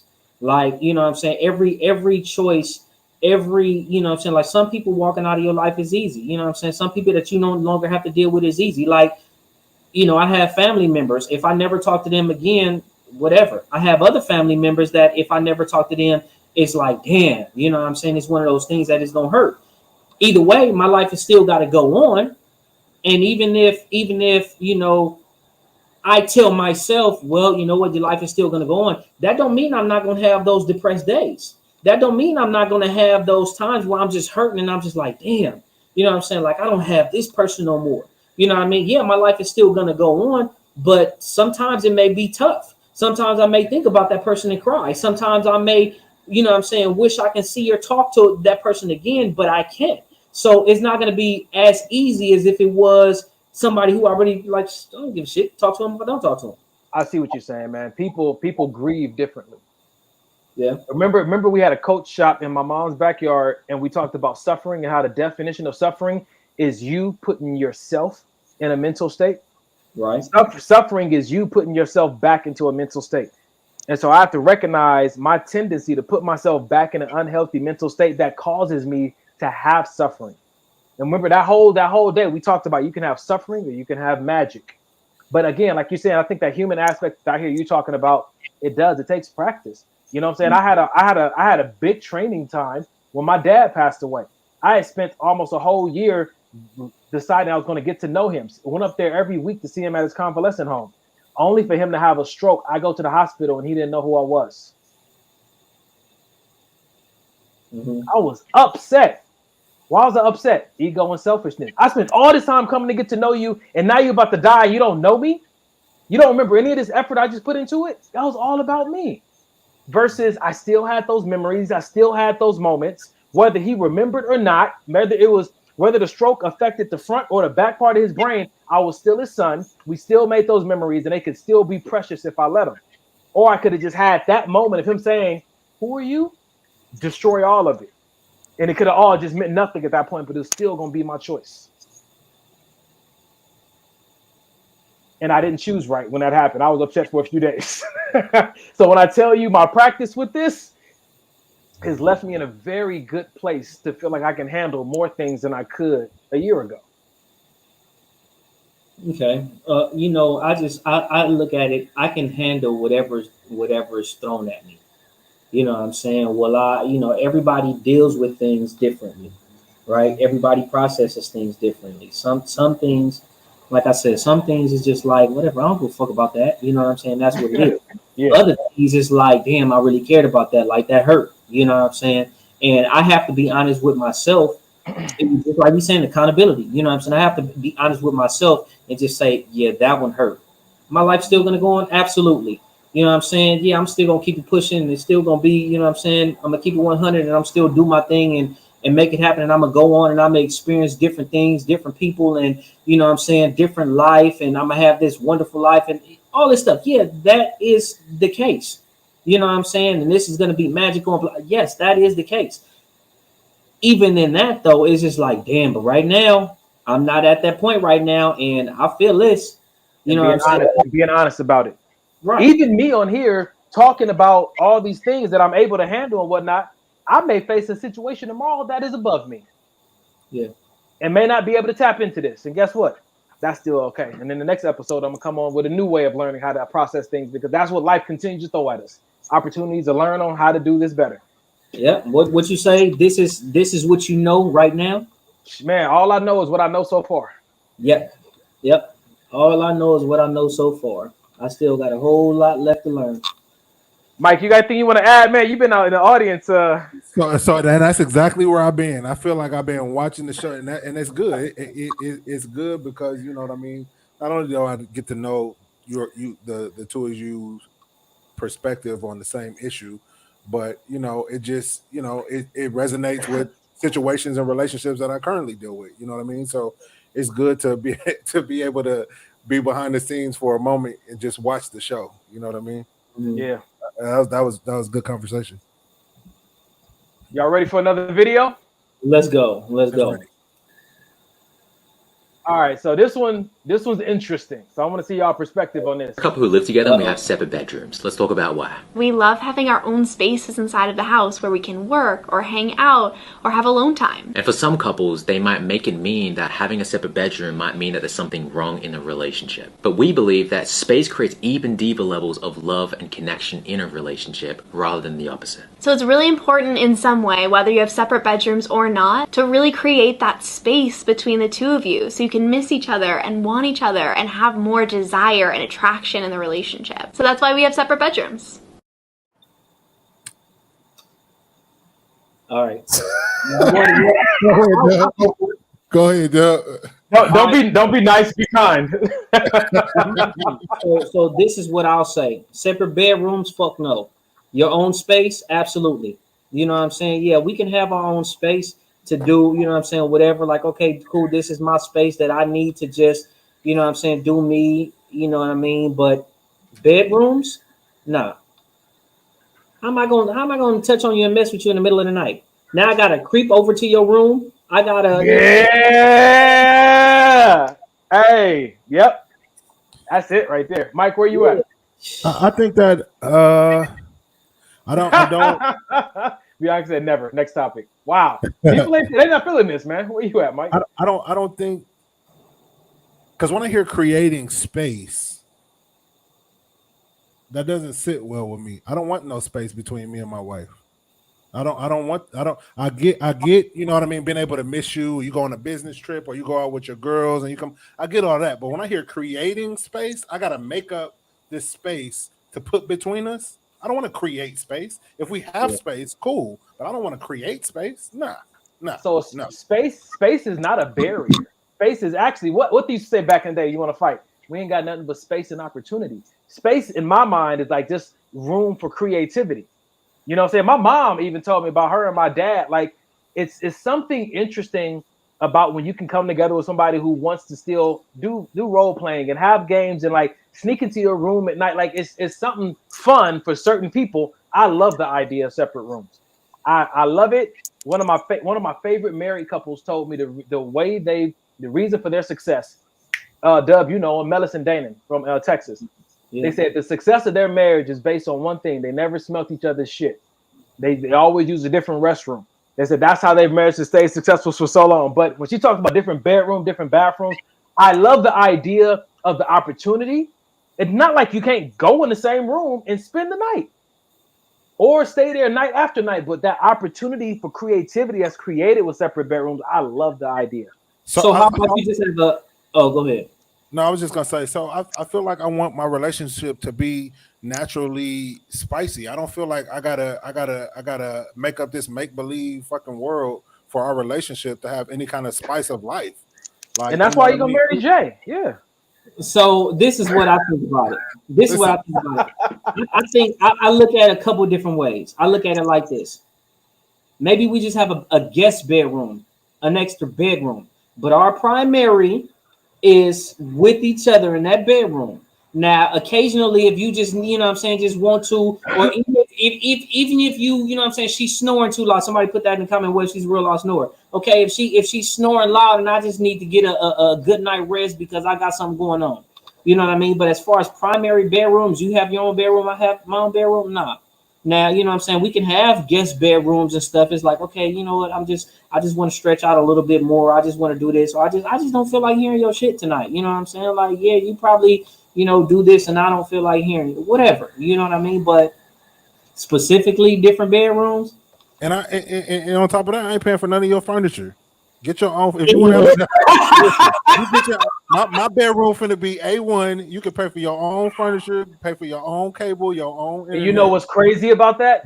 Oftentimes, what you'll find, I see on these movies and TV shows, and even with the couples that I coach, you'll find that one person had predominant rule over how the house was decorated anyway. And so somebody said, I get to have my own space that I've given up so much just to be here. I can have my own room decorated the way I like. I can keep my light on at night. I can have my waterfall music playing in the background. Like, I just see that it's opportunity, but you know, sometimes people see it and they see danger. They see the enemy. They see space as an opportunity for the enemy to come in and cause division. You know, not everybody sees it that way. So again, something else that can come up when you're dating someone and ask them. One of my friends saw the post I put on my page and said, I would love for me and my husband to buy the houses next to each other and live in separate houses. And I was like, you know, whatever floats your boat, man. I think, you know what, I think it's a good idea. It may be a good idea, like people have, you know, man caves and she sheds and stuff like that, to where, you know, you just want, like, this is my room, this is what I like, this is how I like my, just like what you're saying. Even when it comes to just peace, and it's like, okay, well, this is what I want right now. I have my music, I can have the walls insulated to where you ain't got to hear it, you know, all that stuff, and I can have my time to enjoy. You know what I mean? I just still feel like, as far as bedrooms though, you know what I'm saying? Like, yeah, it's cool. You have your space within the house that you can just go and just relax and woo-saw and everything else. But as far as going to sleep, like me personally, I prefer my woman, if we living together, if we under the same roof, I prefer to, you know what I'm saying, to go to sleep and wake up next to my woman. See, now let me tell you what the issue is. You can go in there and do that anytime, but when I hear stuff like this, a man needs a man cave, but a man has a house. Why do we need a man cave? I think a man cave is good, because sometimes you just want to just. I think a man. You got a whole house, but listen. Man cave can be part of that house. Man cave can be outside. You build your own man cave. So this is the thing. Sometimes you want to just get away without having to tell somebody, look, I don't feel like hearing your shit right now.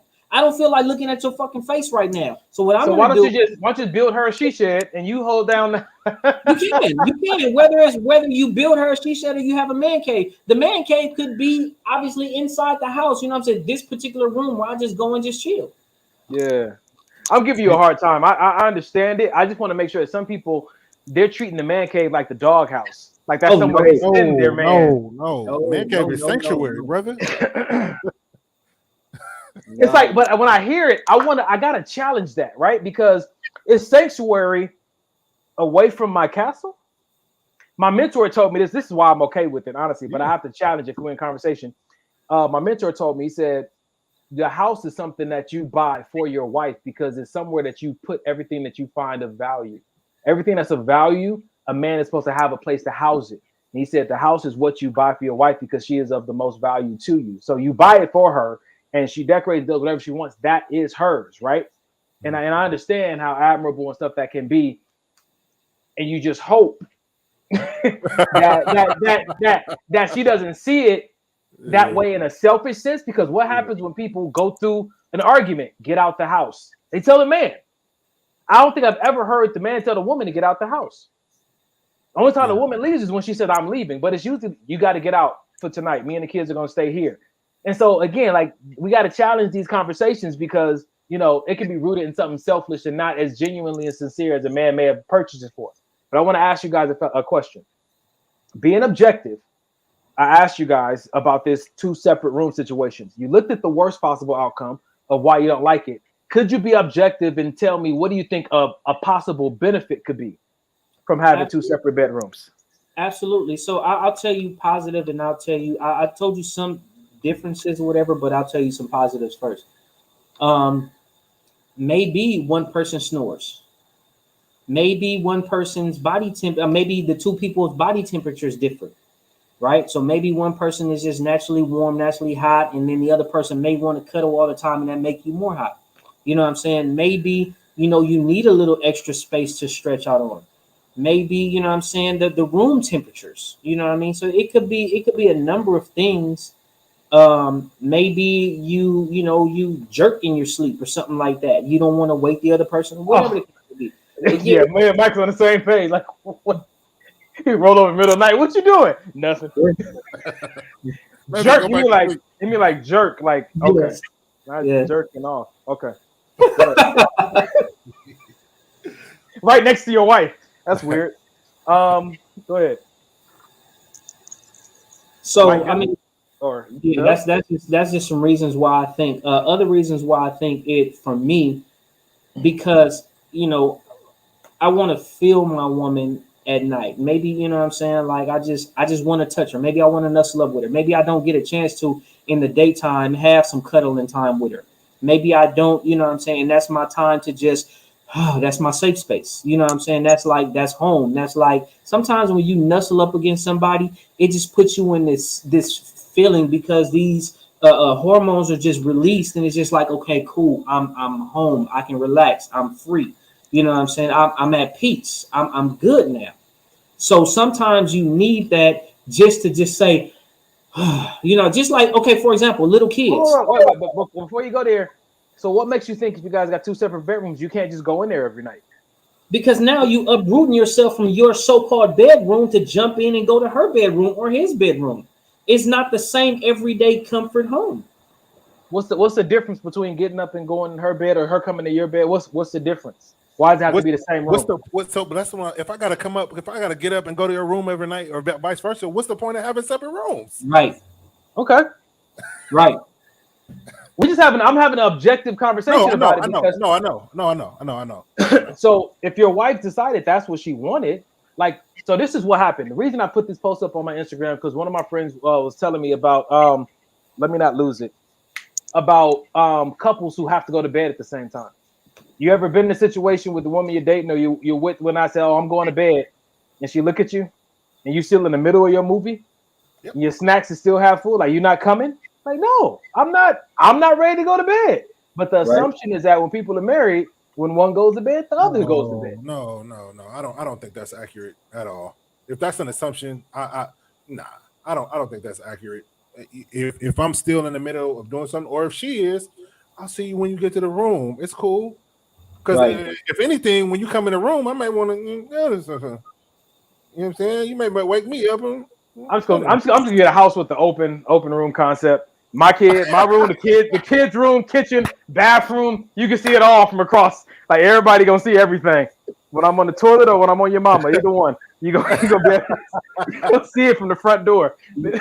But for me, I honestly, I really tried to be objective with the video, and I get, you know, wanting to keep your marriage spicy, and I get, you know what I mean, wanting to be able to miss your partner. I just, like, in my mind, I can't see any benefit from having 2 separate rooms. But I also get, like, the man cave. You know, I go there, you know what I mean, when I want to smoke a cigar, or I go there when I want to, you know what I mean. You can't smoke in your house? I wouldn't smoke in my house if my wife didn't want me to. You wouldn't smoke in her house. Got you. Okay. Yeah, 100%. I don't have a problem with that. Got you. but you know what I mean. Just having two separate, I just don't see the point. Like to me, if it made sense, then I may be able to be more understanding. But it just doesn't make sense. Like I haven't heard any reason that they gave or that I've seen in the comments that makes it make sense to have two separate rooms. Got you. Okay. You got another thought, Dub? Or we ready for another video? My mind is always going, bro. My mind is always going because I don't know. I think about everything. My mind That's is a good thing. Shit. Yeah. What you got? Go ahead. We can flow to another video. All right. I got something for y'all. Go ahead. Oh shit. All right. Most of us look at our relationships through the wrong perspective. Now, let me explain to you what I mean by that. In the book, Getting the Love You Want by Harville Hendrix and Helen Hunt, they talk about how most people look at their relationships and say, my relationship is not giving me what I need. I'm not getting what I need from my relationship.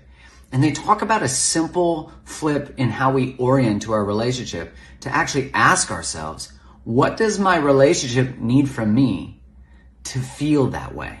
What a different way to think about it. Instead of oriented to try to get from our relationship, which is not to say you shouldn't receive things, but instead of just orienting that you're looking to your relationship to give you this feeling, as opposed to seeing yourself as someone who is actively creating and constructing this relationship and saying, what does this relationship, this container, this shared sacred space need from me to feel this way that I desire? Such a simple flip that can totally change the way we look at relationships in our lives, because it doesn't just have to do with romantic. It could be any relationship and anything we want to create. Bruh, this goes back to what we used to say on the show often. Nothing can exist without an environment for it to exist in. And I am an active contributor to whatever the environment is I'm living in. I always have to ask myself, what have I added to this equation to make it this way? Or what have I not added to make it this way? What do you guys think about that video, man? I think that's a good way to look at it. You know, just like how we were talking about earlier, accountability. You know, some like what is my portion in this, or what I'm looking at it. This doesn't serve me, but I'm not looking at how I'm not serving the relationship anymore. You know, I'm only looking at it once again, just like I told you. You only feel what you feel. You don't feel what you put out. So if I'm just like, okay, well, it's not serving me anymore. I don't feel this way. Same thing what we were talking about earlier about fix. Okay, but what am I doing to contribute? What am I doing to fix things? What am I doing to say, okay, you know, I was doing this at first. Now I'm no longer doing it because this is how I feel. Instead of just looking at it like this is not doing this for me, what am I doing right now to add to it, to take away from it, to whatever? What am I doing? This makes me think of how some people are in a happy relationship by accident. Yeah. And when I say by accident, there's no skill or method behind it. And so what happens when they hit a storm and they don't know how they made that relationship healthy, they're lost and they can't get it back. This is why at the end of every episode, we talk about going to therapy, learning the skill of communication and learning how to forgive and learning how to communicate on deeper levels of intimacy, how to open up and how to give people access. Because what we're telling you are these are all the things to make a relationship healthy. I'm not telling you that you can't be in a happy relationship or a healthy relationship by accident, but I am telling you if it happens to break down for whatever reason and you don't know how to rebuild it, I think it all gets yourself stuck. I think it all comes down to what not all comes down to, but I think what adds to it is the intentionality. How intentional are you with your relationship? Are you just so worried about just letting it flow and wherever it flows to? Because then there's no intentionality behind it. Like, okay, well, this is what I have to do. Like every day you go to work. Sometimes you want to go to work and just let the day happen. Oh, well, whatever, however the day goes, it just goes. But you know what I'm saying? With your job, you have to be intentional. Oh, okay, I have to do this. These are things that I have to do for my job. And sometimes people they have to do this for their job, or they have to do this for their kids. They have to do it for everything else. But when it comes to your relationship, you don't look at it so much as I have to do this in order to keep my relationship healthy. Like sometimes people just don't look at being intentional about certain things. And they just like, oh, well, wherever it flows, it flows. You know what I'm saying? Like, oh well, and I'm expecting it to always flow in this direction. Like even if you whitewater rafting and you going down the river or whatever, it's gonna flow. But sometimes you have to give it a little push and guide it to the right direction. I think a lot of times I think a lot of times I see that type of mentality when couples or not even couples, when people have been in relationships for long periods of time, they get comfortable, the relationship gets stagnant because they're no longer making these intentional moves to spark their person or whoever they're in a relationship with. So you got a couple that's been together for 10 years, he may not, you know what I mean? You used to, like Sean always used to just say on the show, you got to keep the same energy that got the person. You can't stop because you got her and you've been together for 10 years and now you guys has fallen into this routine of this is what we do in the morning, this we do in the afternoon, this we do at the night. You know what I mean? It makes a relationship stagnant. But if you do have those intentions of, I'm going to do something intentionally out of the norm to make my woman's day, or I'm going to do something intentionally out of norm so my homeboy knows that I'm here for him. You know what I mean? These things that we have to do because something, or on the flip side of that, if you're not used to being in relationships, like for instance, me coming into this circle, I wasn't used to having a circle like this. So I carried myself like I did before I got into it. You know what I mean? And I thought it was okay. But once I saw that there's certain needs that my brothers have, now I feel a need to for lack of a better word, to cater to that. So I have to be intentional to hit up Donnie or hit up Dub or hit up Carrie or hit up Pookie to say, hey, how you doing? Normally I wouldn't do that shit. You know what I mean? Not to say I don't care about it, but in my normal relationships that I've had, it wasn't necessary for me to do. And it never got done to me. But now, like Dub said, being intentional, it just puts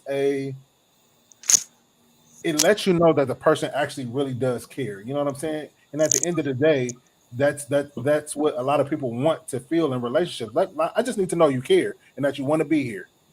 Mm. And people want that, or they verify that evidence differently. Yeah. When it comes to the conversation of intentions, I'll say it like this: intentions that's pre-engagement. You can set intentions when you're already in it, but you usually set intentions before you get in it. Like when you set your intentions for the day, you set an intention on how you want to feel or be or have done once you lay your head on the pillow at that night. When I get up in the morning and say I'm disciplined, I'm kind, I'm patient, I'm the light, I'm generous, I'll be found faithful, I'm setting those intentions as my guide throughout my day.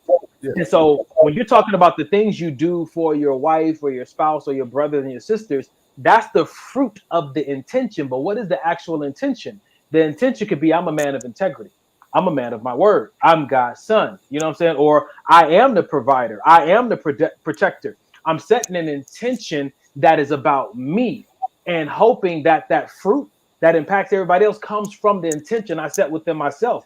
And so I can actually start setting marriage intentions right now in my singleness. I can start setting fatherhood intentions right now without any kids. And that's actually where you're supposed to set them, because you're in a sober place without any outside influence and you know exactly what God is calling you to do. And you set an intention based on having to give an account to him, so that when you're in it and you're going through it, you always refer back to my intention. And that's what Dub was talking about earlier in the episode, my why.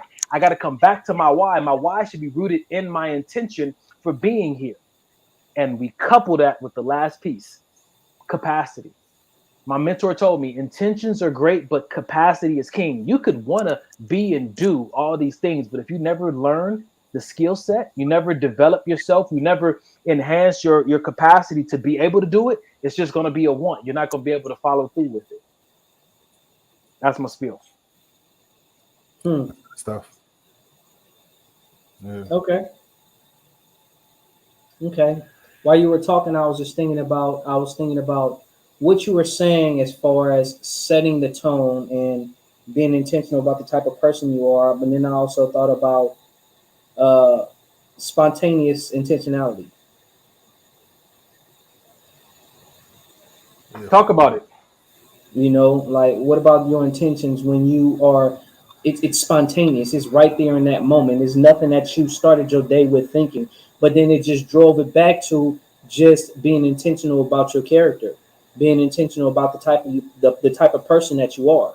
You know what I mean? Like if this is the type of person that you are, that intentionality is going to carry over.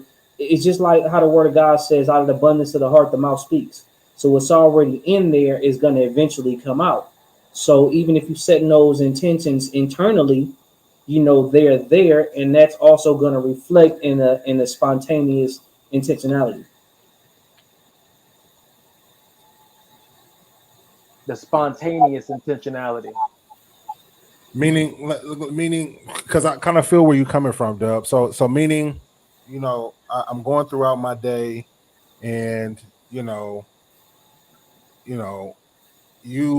Donnie, you hit me up and say, you know, man, I'm down today.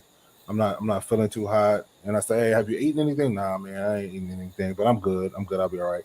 And my spontaneous intentionality, I want to help my brother feel better. Let me stop, grab him some food, take it to his house. Earlier in the day, I had no intent on. What was the intention of? If that was your choice, what was the intention? To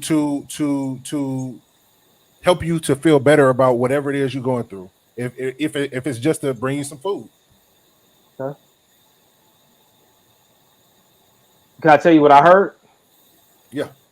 When you said that, what I heard as an intention in my mind, how I would phrase it, kind of the same thing you said is, I am my brother's keeper.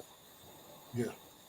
And so how that shows up in the fruit form of it could be different for every person. And even how you say it might be different for every person. But what I would see that as is my intention is I am my brother's keeper. I learned how to set intentions when I used to do yoga. Before you did yoga, they would always say, set an intention. Who are you doing this practice for? It could never be for yourself. Who are you going to hold that pose for when you start shaking? Who are you going to do your best to get into that position? You know what I'm saying? Do your breathing right. Who are you going to stay present to this practice for? Think about somebody in need. Think about something you want to happen for somebody. And although my idea of intention has grown since then, it's really helped me to see how much of a source of strength and discipline setting an intention can be in moments of temptation. When you feel like I can't do it, or I'm weak, or I don't want to do it, or when emotions rise up, your emotions should never exceed your intention. But that takes practice. Yeah, for sure. For sure. Okay. All right. Okay. Well, it's 10:06, fellas. It's 10:06. Let's see what some of the people in the audience have to say before we get out of here. Vicky said, good point, Mike. I think people always take the attitude as a way of protecting their feelings. Just letting things flow and be however they are may feel like they aren't being disappointed. Just letting things flow and be however they are may feel like they aren't being disappointed or rejected. She also said it was a good point, Mike. I think some people take, oh, that's the same thing? No. Some people take the attitude as a way of staying safe and not getting hurt. So we'll just let things flow in both how they are. Yeah, that can be a safe approach as well. Yeah. I've taken that approach. Man, thank you guys for all the stuff you put in the chat. You guys were on there today. We didn't tap in as often as we normally do, but thank you for everything you put in the chat, because the people who come watch us on rebroadcast are definitely going to benefit from that. And we always have discussions afterwards about some of the comments. If there's something you really want us to see, go to maybe this will help the podcast at Gmail and send it to us there. But fellas, anything y'all want to add before we shut it down for the night? I'm good. Yeah, I think I'm good as well. Yep. Y'all. Either one of you brothers, I just want to offer it. Either one of you brothers want to do the mental health segment? Just figure out how to ask tonight. Oh, wow. Look at that. Look at God. If you crazy, call this number. You listen, you asked, brother. I did. So I did. You know, take some accountability. You asked. Not my fault. Wow. Dub, did you listen, everyone, this number could possibly save your life or somebody else's life. It's a number that we offer, all the time at the end of the show. It's 24-hour mental health access line. If you got something on your mind, if you're trying to figure something out, if you just need somebody to talk to, If you need somebody to guide somebody to, if they're struggling, whatever it is, it's just access, non-judgmental. Pick up the phone. You know what I mean? You're going through something, you heavy, you feeling a certain way. This is just another outlet. You know what I mean? Where you don't have to do things by yourself all the time. You don't have to figure it out by yourself. If you just need somebody to listen to, somebody to talk to, this is another outlet. Amen. You heard the man. We've had a few people chime in and use this number. A few of our audience members have used this number and have gotten some serious help. Get connected to a therapist, counselor, support group. You don't have to have trauma to call this number. You don't have to be the one going through it to call this number. You might want to be a good friend to someone and not know how to, approach them. This number is very helpful. So if you feel the inclination, if you want to call it and see what it's all about, and you don't have an emergency, just reach out. 1-800-854-7771. 1-800-854-7771. Fellas, who's praying us out tonight? Go ahead, Big Mike. See, I just put you on. Hey, listen, I don't mind, man. Practice makes perfect. Listen. All right, so even if I'm getting to know you and we just that spirit, in the accent. Man, that gave me anxiety just listening to her talk, man, because I've been in that before. God, listen, Lord, we come before you today. Now, Father, we thank you that we were able to speak to the people tonight, Lord. We thank you that whatever was said, that the people took it as we meant it, Lord, in no other way. We thank you for a spirit of courage and of boldness, not just to go throughout the week, but that we take a look at ourselves, Lord, because we know that it's not easy all the time to take a look at ourselves and shine that mirror back at us, Lord. But we thank you that we go before you with a sense of boldness, that whatever we find in that mirror, that we know you'll help us through it, Lord. You'll guide us through it. You'll help us to be better people, better mothers, better fathers, better friends, better boyfriends, better husbands, better wives. Lord, we just thank you and praise you for everything that you've done for us, everything that you're going to do for us throughout this week, Lord. We thank you for your kindness, your mercy, your blessings, your guardian angels, Lord, that'll keep us safe throughout this week, Lord. We thank you that if there are any relationships that need to be mended, Lord, any grudges or anybody that's holding anything against any family members, friends, Lord, that you just restore that. Or if it needs to be broken up, you break it up, Lord. We just thank you and praise you for everything that you're doing. In Jesus' name we pray. Amen. Amen. Ladies and gentlemen, we will see you guys next week. Anything else, fellas? That's it. All right, 2 Chainz.